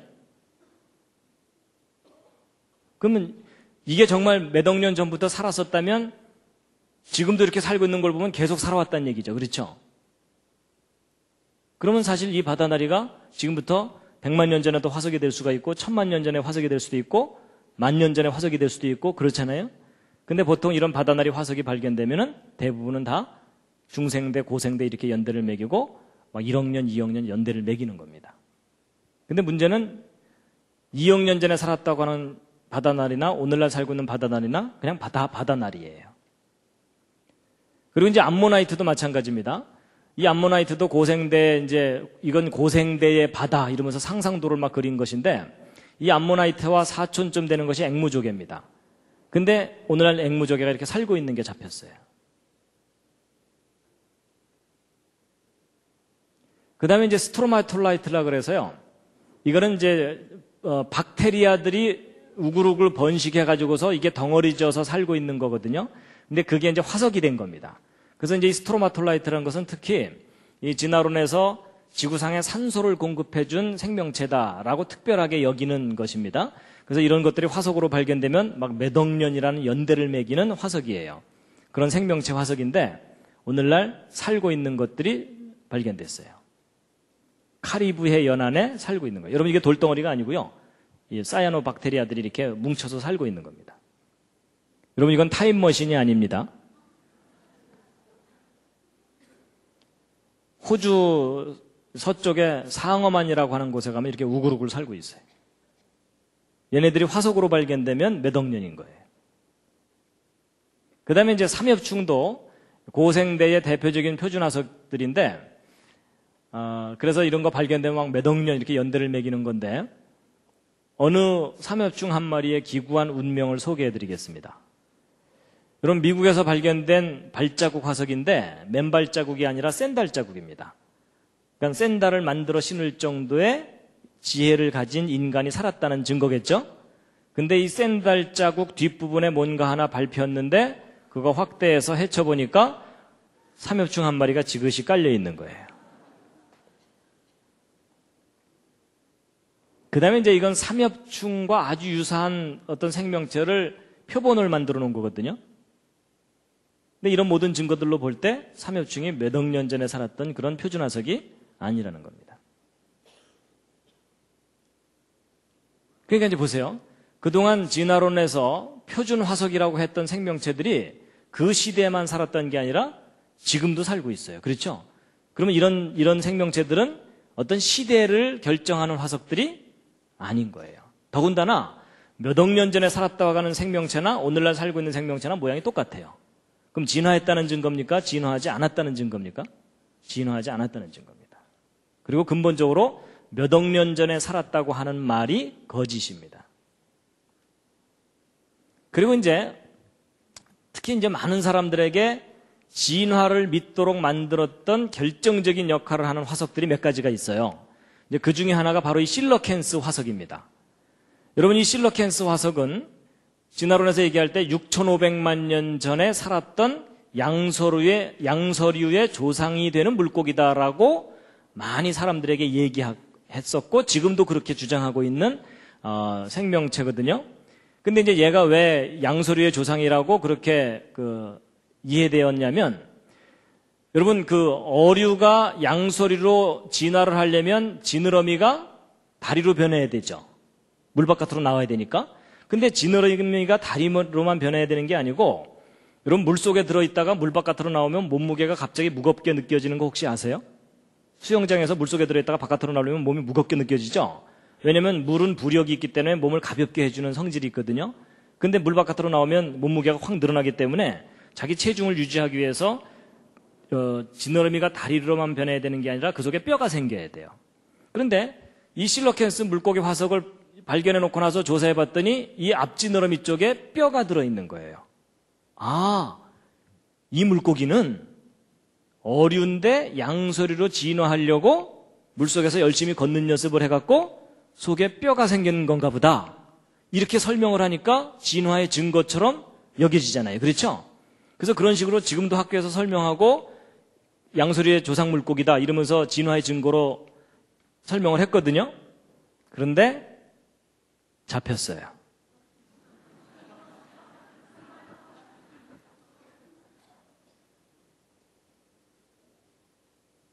(1950년대) 잡혔어요.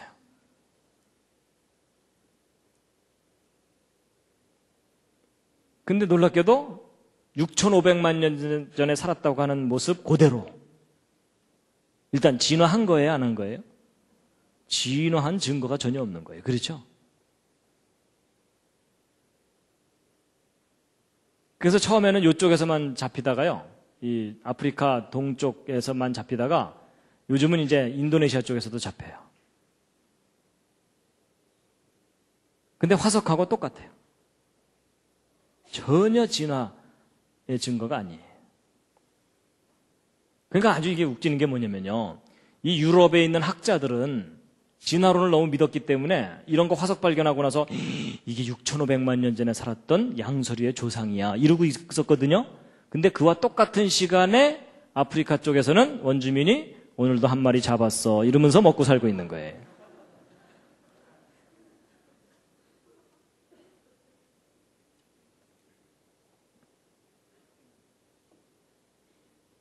인도네시아 쪽에서도 잡고. 그 다음에 이건 투구개라고 하는 것의 화석이거든요. 마치 그 투구를 쓴 개다 뭐 이런 거예요.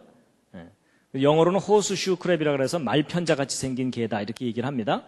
그래서 특히 요 화석은요, 지금부터 1억 4,500만 년 전에 살았던 투구개 화석이다라고 박물관에 연대까지 매겨놓은 화석이에요. 근데 오늘날 똑같은 게 살고 있어요. 그러면 이 두 개가 서로 진화가 일어났다고 할 정도로 큰 차이가 있냐? 그렇지 않습니다. 여러분 옆에 앉은 분하고 여러분하고 모습이 다른 정도 차이밖에 없어요. 그럼 여러분 어느 쪽에서 어느 쪽으로 진화하신 겁니까? 근데 이 정도가 아니라 이렇게 우글우글 살고 있어요. 산란기가 되면 바닷가 쪽으로 막 몰려 나와요. 여러분 이 아이는 중생대 아이가 아닙니다.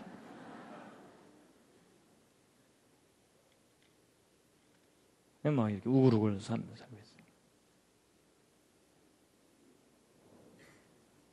그리고 이제 더 기가 막힌 증거들도 있는데요. 뭐냐면 1912년에 미국 오클라호마주에 있는 어느 탄광 근처에서 벌어진 일인데 고생대 석탄기 퇴적층에서 채굴된 석탄 덩어리 속에서 쇠그릇이 나왔어요. 이건 너무 황당하죠? 여러분, 이 고생대 석탄기면요, 척추동물 초기 단계의 그 양서류 정도 살고 있었던 시절이에요. 진화론에 의하면. 그러면 개구리들이 쇠그릇을 만들어 사용했다. 뭐 이렇게 우겨야 되나요?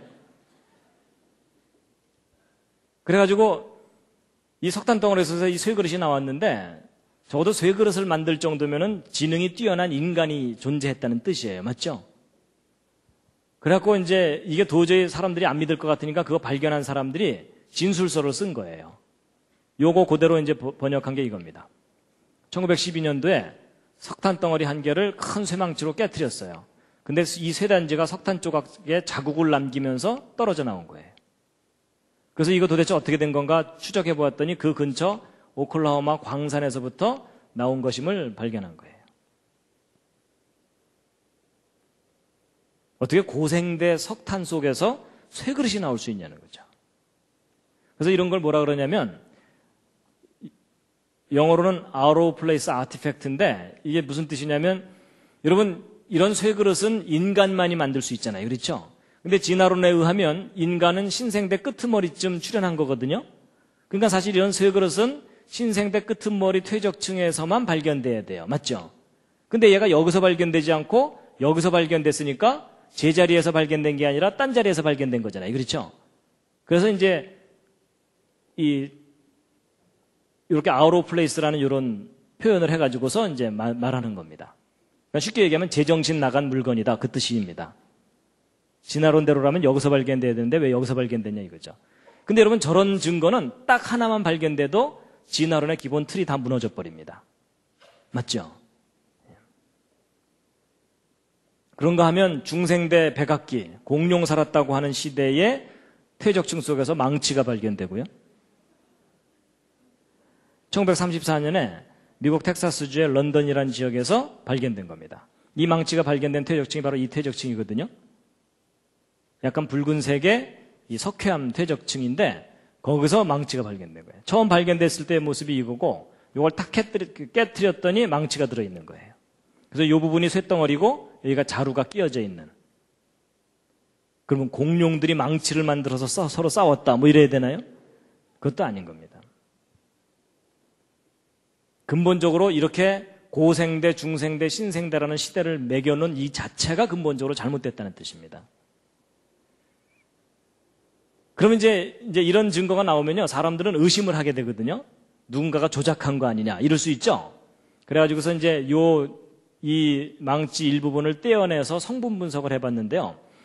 여러분, 사람마다 지문이 있는 것처럼 이 금속들은요, 제조 과정에 따라서 내 성분도 달라지고 구조도 다르거든요.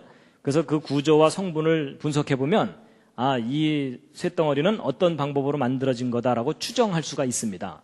이제 제가 학부 때 전공이 금속공학이라서 이제 이 부분은 좀 어느 정도 아는데, 여러분 보통 이 오늘날 만들고 있는 철 속에는 염소라는 게 들어있질 않습니다. 근데 이 중생대 백악기 퇴적층에서 발견된 이 망치는 이 철 속에 염소가 꽤 많이 들어있어요. 염소가 들어있다 그러니까 이제 어떤 분들이 당황을 하시더라고요. 그걸 어떻게 산채로 다 넣나. 근데 매 하는 그 염소 말고 그 화학 성분 중에 그 염소 성분이 있는데, 근데 그 보통 그 철을 만들 때는요, 철광석을 탄소로 태워버리면서 만들기 때문에 염소가 들어가는 과정이 없어요. 오늘날 만드는 철들은. 그래서 이 쇠망치는 뭔가 오늘날 만드는 방법과 다른 방법으로 만들어진 거예요. 그러니까 누군가가 오늘날 조작하려고 집어넣은 게 아닌 거예요. 그래서 이것은 아마도 지난번 제가 그 그랜드 캐니언 얘기할 때 고생대 퇴적층이 사실은 노아 홍수 전반부에 형성된 퇴적층이라고 말씀드렸죠. 그래서 이 고생대 퇴적층 속에서 이 쇠단지가 쇠그릇이 나오고 이런 걸로 봐서 아마 저런 것들이 홍수 이전 사람들의 유물일 가능성이 높다라고 보고 있습니다. 풀은 마르고 꽃은 시드나 우리 하나님의 말씀은 영영이 서리라 하라. 자, 이제 마지막으로 이제 뭘 말씀드리고 마칠 거냐면요. 지금 방금 제가 말씀드린 이 연력학 제2법칙에 의하면 정보는 반드시 변질되게 돼 있다 그랬잖아요. 그럼 생각해 보세요. 여러분과 제가 가지고 있는 이 성경은 원본이 아닙니다. 맞죠? 원본이 아니고 이건 우리가 가진 성경은 번역본이에요. 그러니까 원본이 있을 거고 그 원본을 곧바로 번역한 게 아니라, 여러분 지금 모세가 받았던 십계명이라든지 모세 오경의 그 원본들은 지금 없어요. 맞죠? 구약 성경의 원본이 하나도 남아있는 게 없습니다. 그래서 그 원본을 필사를 했어요. 옮겨 적었어요. 근데 여러분들도 옮겨 적어 보시면 알지만 옮겨 적을 때마다 글자 틀리죠. 그렇죠? 더군다나 이 책이 뭐 한두 장짜리 책이 아니라 이렇게 두꺼운 책을 옮겨 적는다면 반드시 틀리는 글자들이 생길 수밖에 없겠죠. 아까 그 연력학 제2법칙에 의해서. 맞죠? 그렇다면 이제 우리가 어떤 의심이 드는 거냐면 도대체 이 책이 원본과 똑같다고 누가 보장할 수 있느냐 하는 거예요.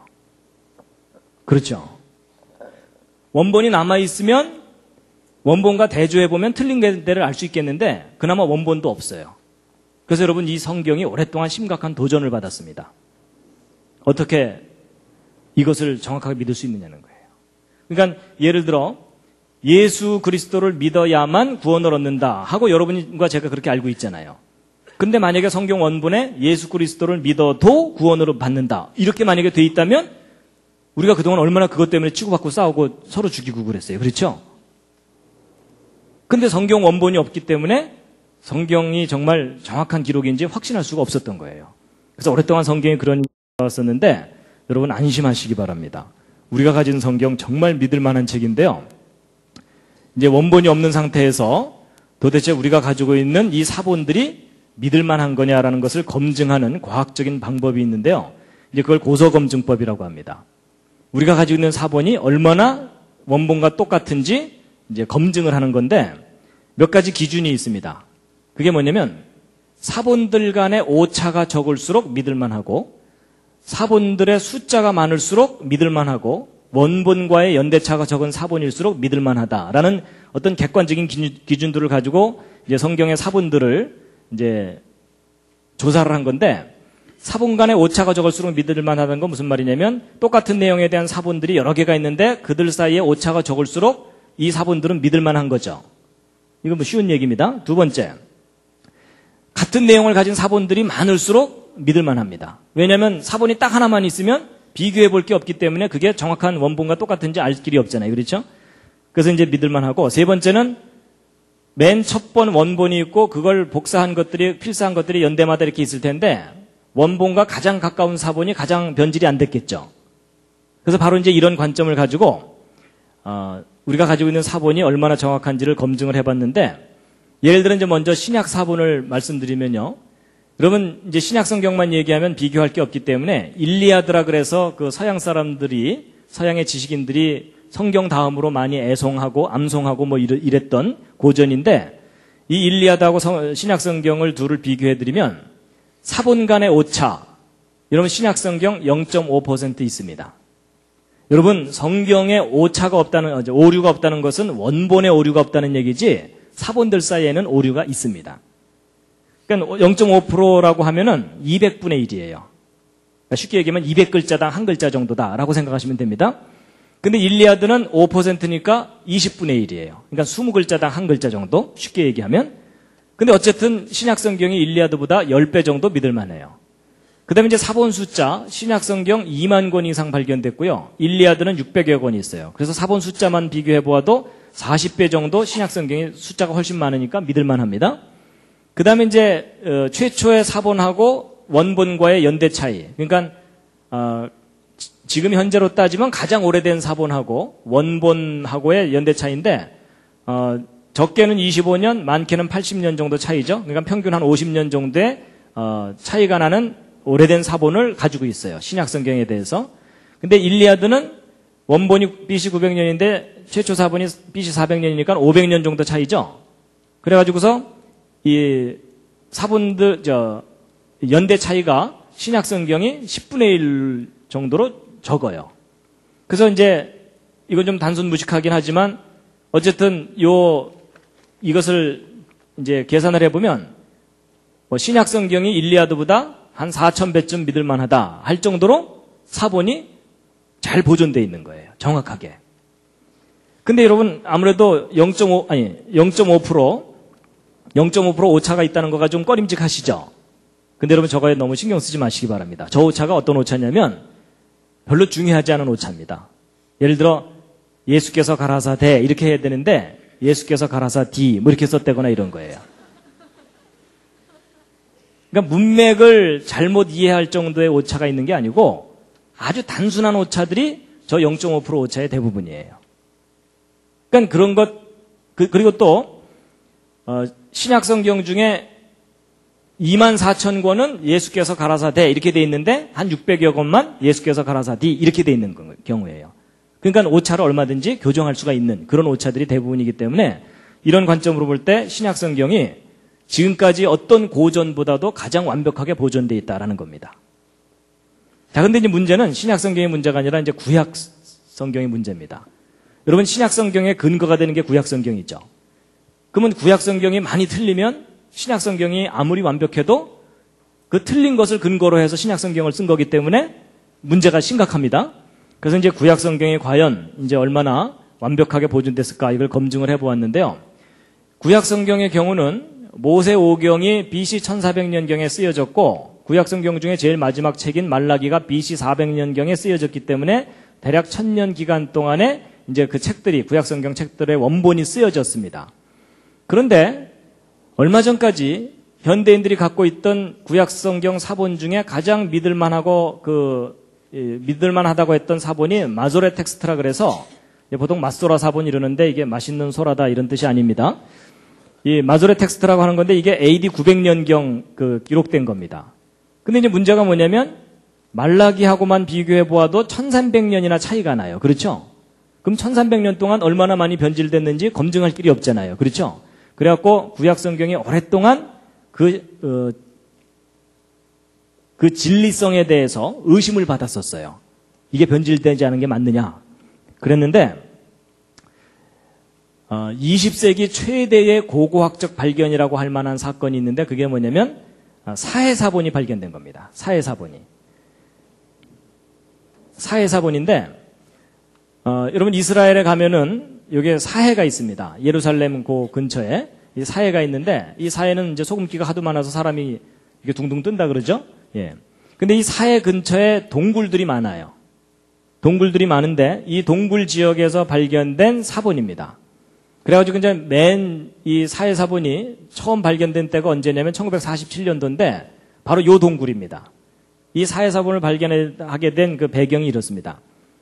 목동 하나가 양을 잃어버렸어요. 그래갖고 양을 찾으러 돌아다니는데 그 근처에 동굴들이 많거든요. 일일이 들어가 볼 수가 없으니까 돌멩이 들고 동굴 안에다가 돌멩이를 던져 넣은 거예요. 그러면 이제 아무것도 없으면 그냥 돌 떨어지는 소리만 날 거고, 그 다음에 양이 있으면 매 하고 나올 거고, 매 하고 소리를 낼 거고, 그 다음에 사자가 있으면 어흥 하면 재빨리 도망가면 되잖아요. 그래갖고 이제 돌멩이를 들고 이 동굴, 저 동굴 돌멩이를 던져놓고 이제 돌아다니고 있었는데, 바로 요 동굴에다가 돌멩이를 집어넣었더니 그릇 깨지는 소리가 나는 거예요. 그래갖고 이상하다 싶어서 들어가서 봤더니 항아리가 있어요. 이 항아리를 열어봤더니 그 속에 뭐가 있어요. 그래갖고 그걸 이제 가지고 나왔어요. 근데 이 목동이 까막눈이라 이게 얼마나 중요한 건지 모르고 그냥 헐값에 어디다 팔았어요. 근데 그게 이제 돌아다니다가 어느 학자한테 발견이 된 거예요. 그래서 이 학자가 이걸 이렇게 열어서 봤더니 이게 너무나 귀한 이 사본이거든요. 그래갖고 수소문을 해서 이거 발견한 목동을 찾아가서 이거 어디서 났느냐 물어봤더니 이 동굴 지역에서 발견된 거예요. 그래갖고 그 일대를 이잡듯이 뒤져갖고 사본들을 이제 다 발견해냈는데 구약성경 에스더서 빼고 다 발견됐어요. 사본이. 근데 문제는 이 사회 사본이 언제적 사본이냐면 이제 그때 이제 발견된 유물들도 함께 있고요. 그래서 이런 유물과 그 밖의 기록들을 조사해 봤더니 이 사회 사본은 예수님 당시쯤 기록된 거예요. 그러면 맞소라 사본하고 1000년 기간의 차이가 있죠. 그렇죠? 그럼 이제 학자들의 관심은 뭐냐면 이 사회 사본과 맞소라 사본이 얼마나 서로 틀린가 이거 확인해 보는 거죠. 그래서 1000년이나 지났으니까 굉장히 많이 틀릴 거다 생각했는데 놀라지 마세요. 이사야서 같은 경우 한 글자도 안 틀려요. 그러니까 완벽하게 보존되어 있는 거예요. 그래서 이 사회사본 연구하는 사람들이 사회사본 연구하면서 깜짝 놀라는 게 뭐냐면 1000년이라는 세월을 두고 변하지 않았어요. 기록이. 그러니까 이 기간 동안 안 변했기 때문에 그 이전 기간에도 변할 리가 없겠죠. 그렇죠? 그러니까 이게 무슨 얘기냐면 예를 들어 이제 이런 창세기 같은 경우 있죠? 이 창세기가 모세가 기록할 때 그 기록이나 예수님이 성전에서 읽을 때의 기록이나 우리가 지금 보는 기록이나 똑같다는 뜻입니다. 이 말씀이 변하지 않았어요. 그 기록이. 그러니까 아까 그 연력학 법칙에 비교해 보면 연력학 법칙에 의하면 변질돼야 되잖아요. 그렇죠? 근데 이 성경 기록이 변질되질 않은 거예요. 그래서 이게 무슨 말이냐면 인간이 지금 현재 가지고 있는 기록 중에 가장 믿을 만한 완벽하게 보존된 기록이 성경 사본이라는 겁니다. 과학과 예언에 대해서 이제 말씀드리려고 합니다. 성경에는 예언의 말씀들이 있거든요. 이제 그 예언의 말씀을 과학적으로 밝혀내고 하나님이 하신 일들을 드러내는 이제 그런 내용인데요. 그래서 역사를 주관하시는 여호와 하나님에 대해서 이제 함께 공부하는 시간이 되겠습니다. 자, 이사야서 41장 말씀인데 함께 한번 읽으시겠습니다. 시작.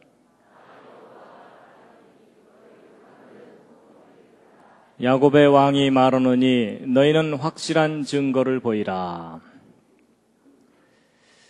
여러분, 전 세계에는 다양한 종교가 있고요. 그 중에 이제 기독교가 한 3분의 1인데, 사실 이것은 이제 캐톨릭하고, 그 밖에 뭐 1.5단, 2단 다 합친 겁니다.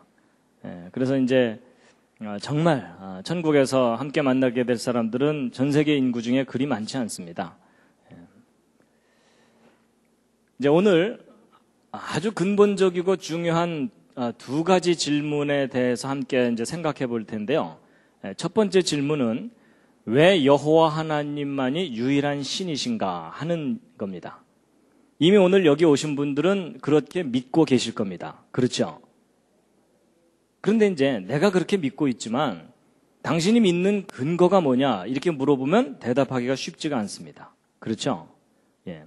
여러분, 막연한 예언이 막연하게 맞는 건 의미가 없어요. 근데 그 예언이 구체적일수록 그리고 그 예언의 스케일이 크면 클수록 그 예언이 정확하게 이루어진다는 것은 거의 불가능한 일인데 정말 그 예언이 이루어질 수 있게 하려면 능력이 있어야 돼요. 맞죠? 여러분, 제가 아까 그 말한 그 예언이 다 이루어지게 하려면 제가 막 전 세계에 있는 모든 정치가들을 다 주무를 수 있을 정도의 능력이 있어야 되고 또 여러분 세계대전이 일어나게 하려면 그 정도 능력 갖고는 안 되고 전 세계를 좌우할 수 있을 정도의 막강한 능력이 있어야 되거든요. 그런데 바로 하나님께서 그 얘기를 하시는 겁니다.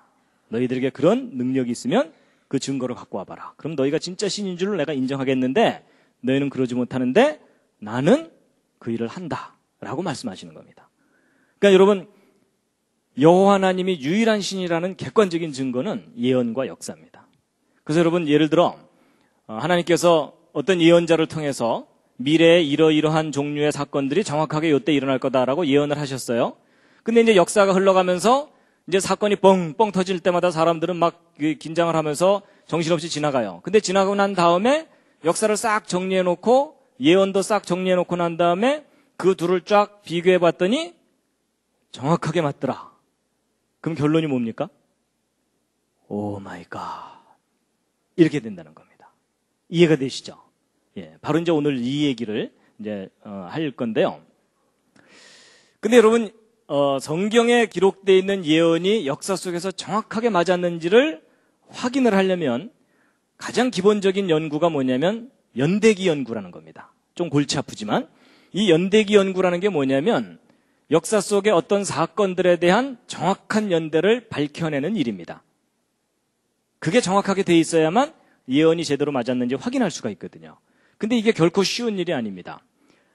그렇지만 이제 이걸 정확하게 해야 되는데 특히 이제 성경 연대기 연구가 왜 중요하냐면 여호와 하나님께서 역사를 주관하신다는 객관적인 증거가 확인이 됩니다. 그리고 특히 예수 그리스도가 메시아라는 것에 대한 객관적인 증거가 확인이 됩니다. 그래서 여러분 여기 있는 이 표는요 대충 그린 표가 아니고 성경 속의 사건을 아주 정확하게 과학적으로 검증을 해서 작성한 표입니다. 성경 역사를.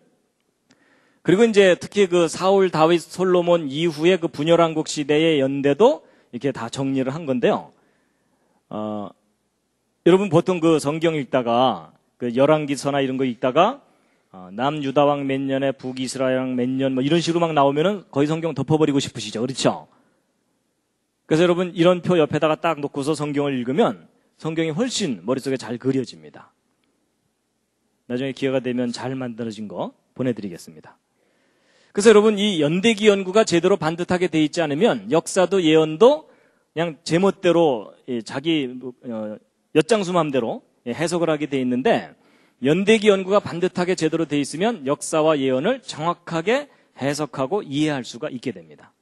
그만큼 이제 연대기 연구가 중요한데 그런데 여러분 연대기 연구가 제대로 안 돼 있으면요 그 예언이 막 이렇게 부정확하게 맞으면은 사람들이 신뢰하지를 않게 됩니다. 그래서 이제 이 예언과 역사가 정확하게 이렇게 맞아야만 우리가 객관적으로 신뢰할 수 있는데 근데 이런 연대기 연구를 정확하게 하기 위해서 뭐가 필요하냐면 과학적인 연구가 필요합니다. 특히 천문학과 역법과 컴퓨터가 필요한데 여러분 시편 19편 1절에 함께 읽으시겠습니다. 시작. 하늘이 하나님의 영광을 선포하고 궁창이 그 손으로 하신 일을 나타내는도다. 여러분 하늘이 하나님이 하신 일을 나타낸다고 돼 있죠? 그럼 우리는 보통 이제 하늘에 있는 별들이 하나님께서 창조하신 걸 나타내는 건가 보다 이렇게 보통 그렇게 생각하잖아요. 근데 아닙니다. 이제 오늘 이야기를 들어보시면 알지만 여러분 하나님께서 해와 달과 별들을 만드신 이유가 뭐냐면 하나님께서 역사를 섭리하신다는 증거로 삼기 위해서 만드신 겁니다. 그래서 여러분 창세기 1장 14절을 보면 하나님께서 넷째 날 창조 넷째 날 해와 달과 별들을 만드시면서 그 만드신 첫 번째 목적으로 징조 이렇게 말씀하셨거든요.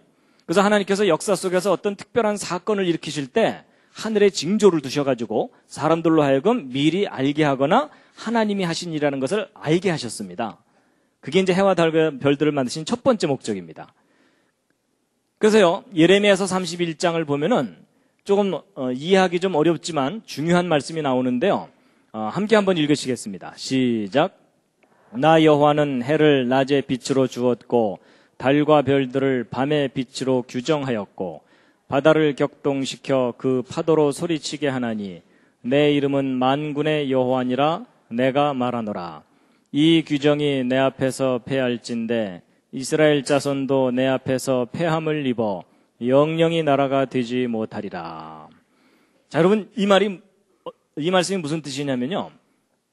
여러분, 이스라엘 자손을 내 앞에서 패한다. 이렇게 되어 있는데, 여러분, 아까 언뜻 말씀드린 대로 이스라엘이라는 민족은 왜 하나님께서 이스라엘 민족을 택하셨냐면, 이스라엘 민족을 통해서 하나님이 존재하신다는 것을 증거로 삼기 위해서 택하셨거든요.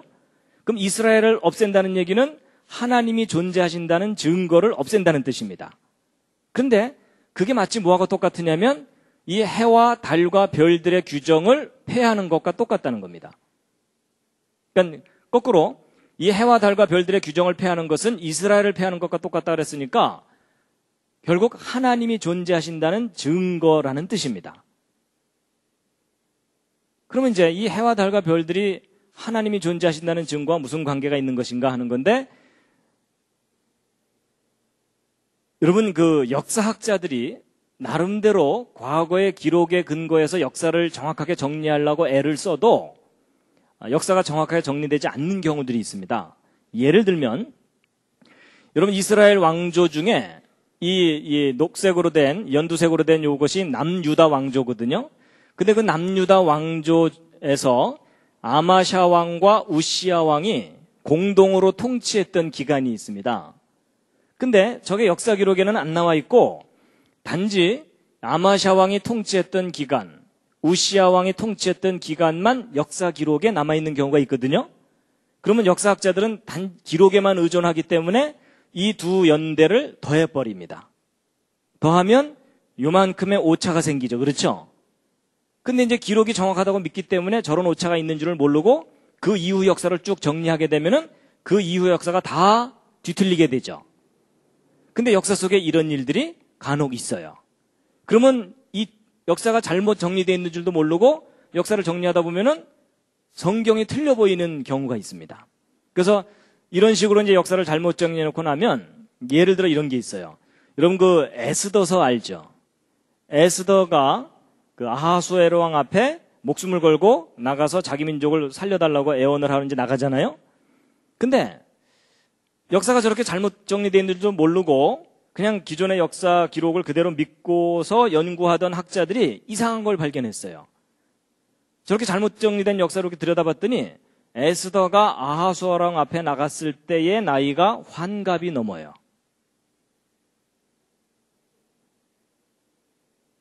그래서 이상하다.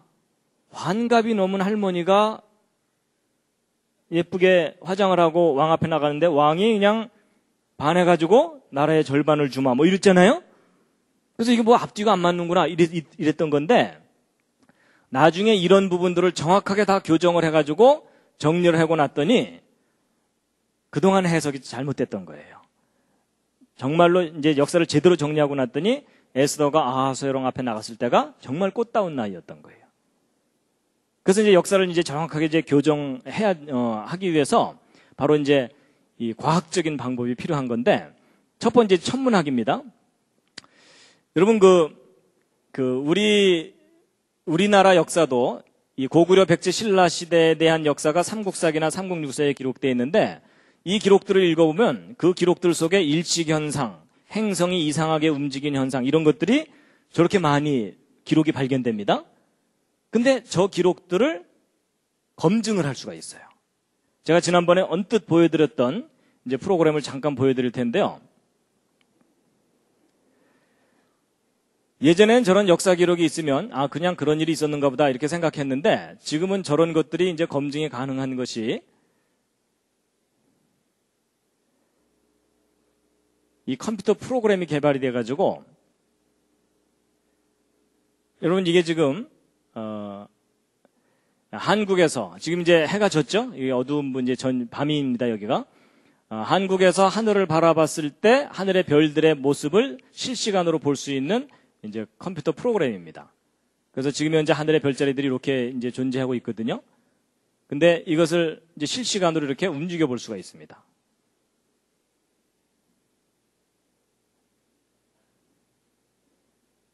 뭐 이걸 얼마든지 빠르게도 이렇게 움직일 수가 있고요. 그리고 이걸 이제 거꾸로 돌리면 어떻게 되겠습니까? 과거를 확인할 수가 있습니다. 근데 이 프로그램이 얼마나 정교하냐면 3000년 전의 일식현상까지도 찾아냅니다. 그래가지고 그 실제 예를 보여드리면요.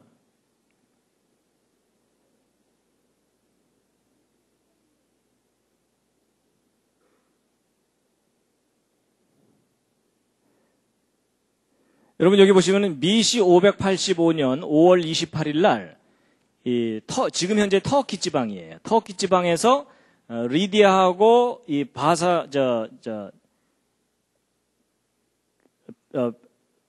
메덴가 하여튼 그 두 나라가 전쟁을 하다가 오랫동안 전쟁을 하다가 어느 날 갑자기 전쟁을 멈췄어요. 멈춘 이유가 뭐냐면 전쟁하던 어느 날 저녁 무렵에 갑자기 태양이 빛을 잃고 일식이 일어나 버린 거예요.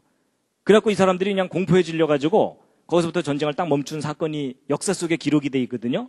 근데 그 사건을 이 컴퓨터를 이용해서 찾아낸 겁니다. 그래서 이제 그걸 보여드릴 텐데요. 이게 바로 이제 그날입니다. 여기 보시면은 BC 585년 5월 28일 그날 여기 지금 이 노란색이 태양이고요. 여기 파란색이 달입니다. 이제 그날 저녁 무렵에 이 태양과 달이 같이 나란히 만난 거예요. 그래서 이제 일식이 일어나기 직전인데 저 상태에서는 일식이 일어날지 아무도 몰라요. 왜냐하면 태양이 너무 밝으니까. 그런데 이제 이게 시간이 지나가면서 일식현상이 나타나는데 저녁 무렵입니다. 저녁 무렵 여기서 좀 천천히 가겠습니다.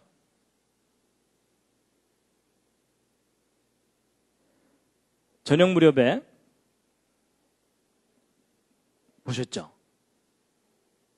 저게 BC 585년 5월 28일 날 있었던 그 역사의 기록에 있었던 그 일식현상을 컴퓨터로 이용해서 검증한 겁니다.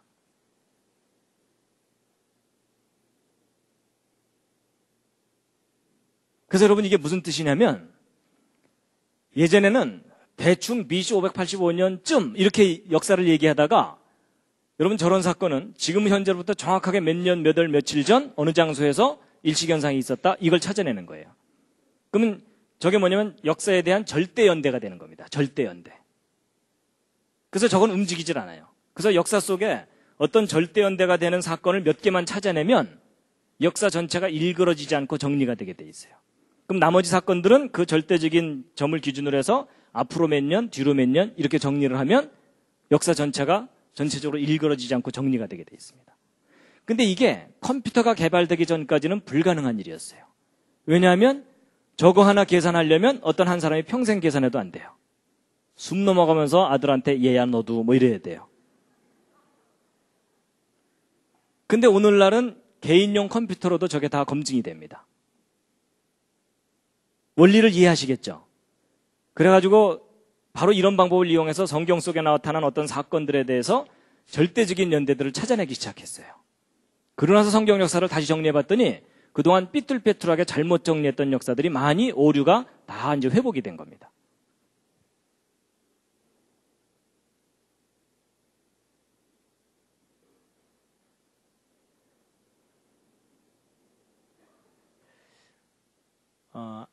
오늘 제가 말씀드린 이 내용은 아직 기독교계에 그리 널리 퍼져 있는 내용이 아닙니다. 신학계에서도 아직 이런 내용에 대해서 널리 알려져 있지 않아요. 그래서 오늘 내용을 여러분이 믿으셔도 되고 안 믿으셔도 괜찮습니다. 안 믿으셔도 괜찮아요. 그 대신 여러분 이런 거예요. 제가 아까 그 과학적인 방법론을 말씀드린 이유가 뭐냐면 여러분 과학적인 방법론의 중간에 공식이 틀리면 결과가 틀리게 돼 있어요. 맞죠? 그래서 여러분 만약에 아까 그 방법이 중간에 뭔가 잘못되면 이 결론이 틀리는 거기 때문에 제가 말씀드린 이런 모든 결론들이 틀릴 수도 있어요. 그런데 이 공식이 제대로만 맞으면 정확한 결론을 우리가 얻을 수 있거든요.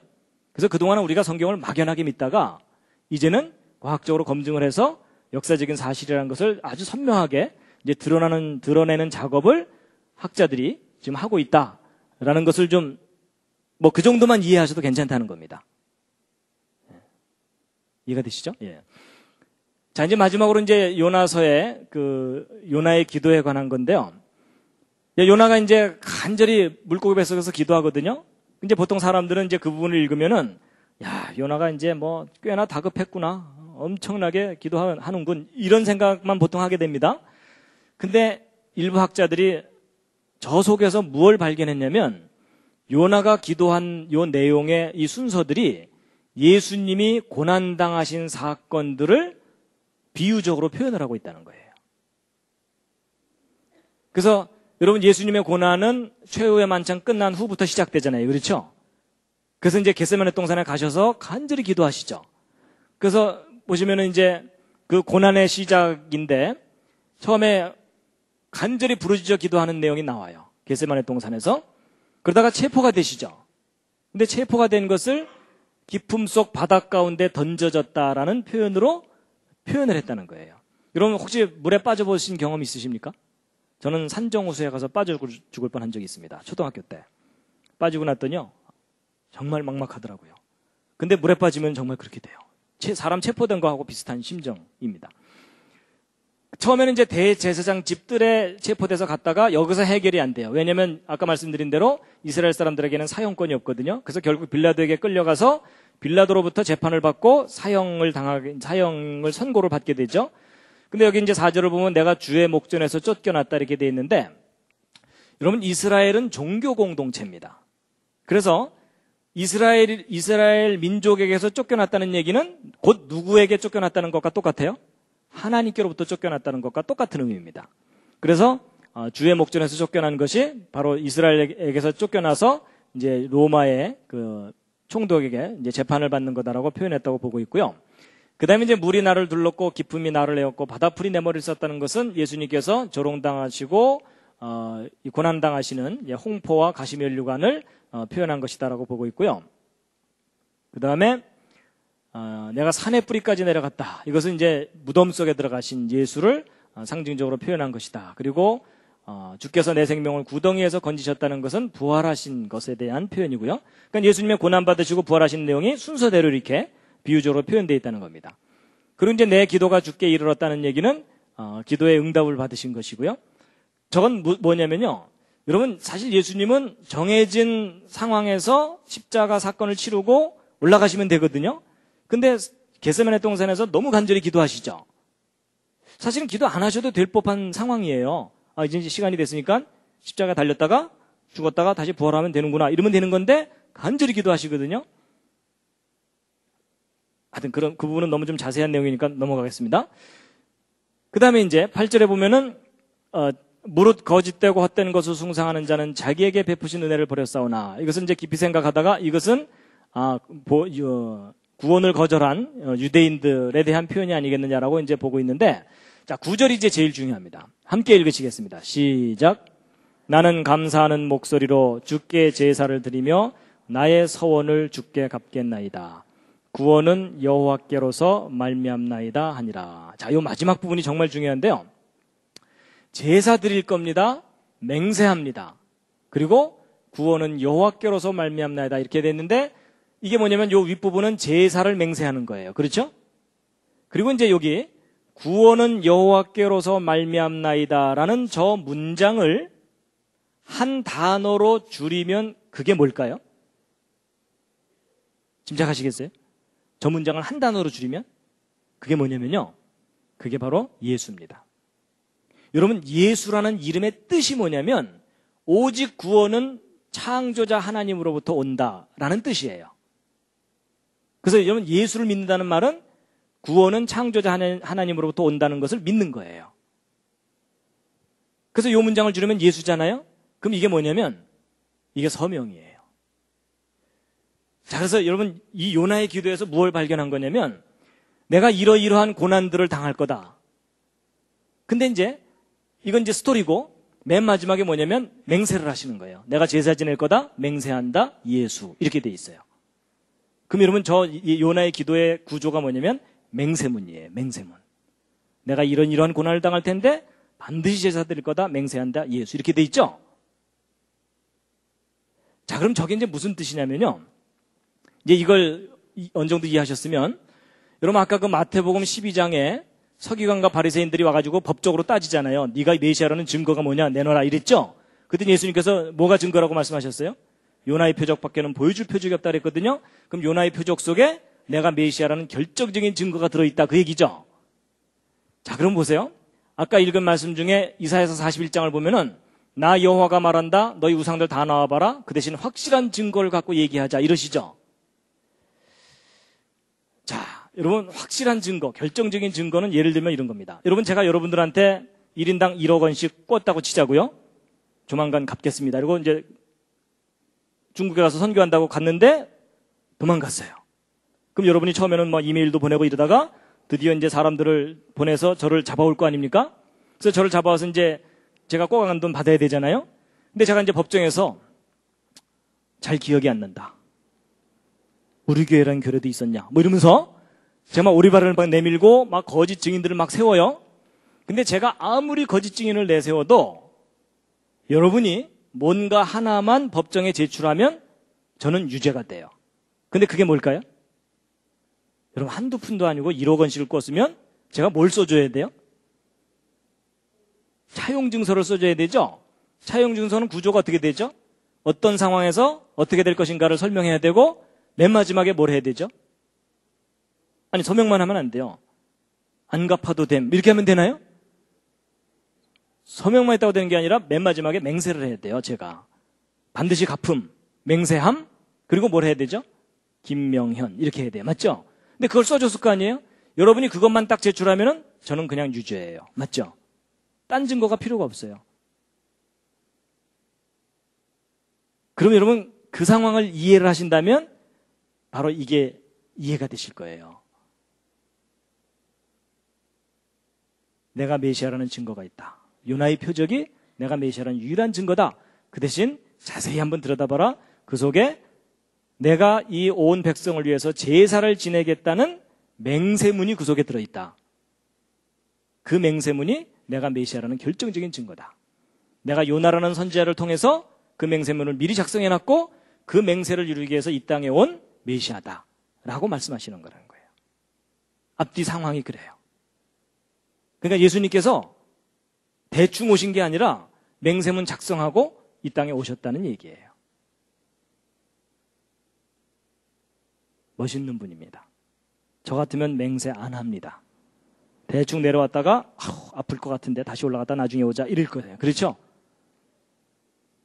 근데 예수님께서는 맹세를 하셨어요. 그래가지고요. 여러분 겟세마네 동산에서 예수님이 왜 그렇게 간절히 기도하셨는지 이해가 되더라고요. 왜냐하면 여러분 예수님께서 이 땅에 오셔서 무슨 말씀하시냐면 너희들에게는 너희들의 때가 임의로 있지만 내 때는 정해져 있다. 이 얘기하시죠. 그래서 여러분 예수님께서 이상한 행동들을 많이 보이세요. 나는 예루살렘 안 갈 거다 이러더니 그냥 뒤늦게 또 오시고 그러죠. 그게 뭐냐면은 예수님은 정확한 때에 정확하게 어떤 일들을 이루셔야 돼요. 왜냐하면 역사 속에 정확하게 예언이 되어 있거든요. 근데 정확하게 그걸 이루지 못하면 예언이 맞지 않게 돼요. 그렇죠? 예언이 맞지 않으면 누가 좋아할까요? 사탄이 좋아해요. 그렇죠? 앞뒤가 안 맞잖아요. 이러면은 하나님께서 할 말이 없는 거예요. 그래서 예수님이 정확한 때에 정확한 시간에 이 땅에 오셔서 정확한 시간에 제사를 드린 거거든요. 근데 만약에 그때 예수님께서 그래서 예수님이 겟세마네 동산에서 기도하실 때 무슨 기도를 하시냐면 주여 이 잔을 내게서 지나가게 하옵소서 이랬죠. 여러분 저 같으면 그렇게 안 하고 이것 좀 나중으로 미루면 안 될까요? 이럴 수도 있죠. 근데 지나가게 해달라는 게 뭐냐면 그 순간이 지나가면 다시는 제사 지낼 기회가 없다는 뜻이에요. 저 같으면 미룬다니까요. 근데 미뤄봤자 의미가 없는 건데 정확하게 그 순간에 제사를 지내야 되기 때문에 그러니까 목숨을 걸고 기도를 하신 거예요. 내가 이걸 반드시 이루어야 되니까.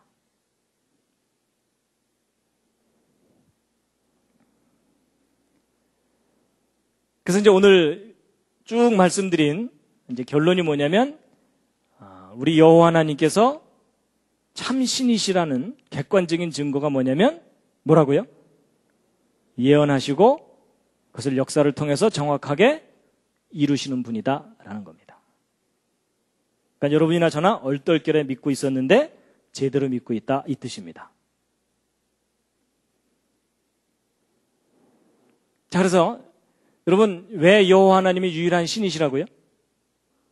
정답은 예언과 역사입니다. 그리고 왜 나사렛 예수가 유일한 메시아이시죠?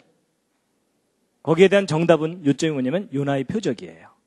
근데 요나의 표적이 어떻게 됐다는 얘기냐? 그 중에 제일 중요한 핵심이 뭐라고요? 요나의 기도. 그 기도 속에 뭐가 들어있다고요? 예수 그리스도의 제사에 대한 맹세문이 기록되어 있고 그 맹세를 이루기 위해서 오신 분이 2000년 전에 나사렛 예수이셨다라는 겁니다. 그래서 정확하게 예언된 시간에 정확하게 그 예언을 이루신 분이라는 거예요. 그래서 요나 때의 그 정치적인 상황에 의해서 요나가 니네성을 간다면 40년 후에 망하잖아요. 그렇죠? 그런 것처럼 이스라엘이 망하기 40년 전에 오셨던 분이 예수 그리스도시라는 겁니다.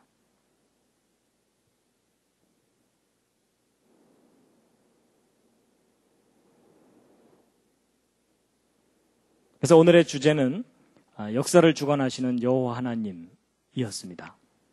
그래서 이스라엘 민족을 통해서 마지막 꽃다발입니다.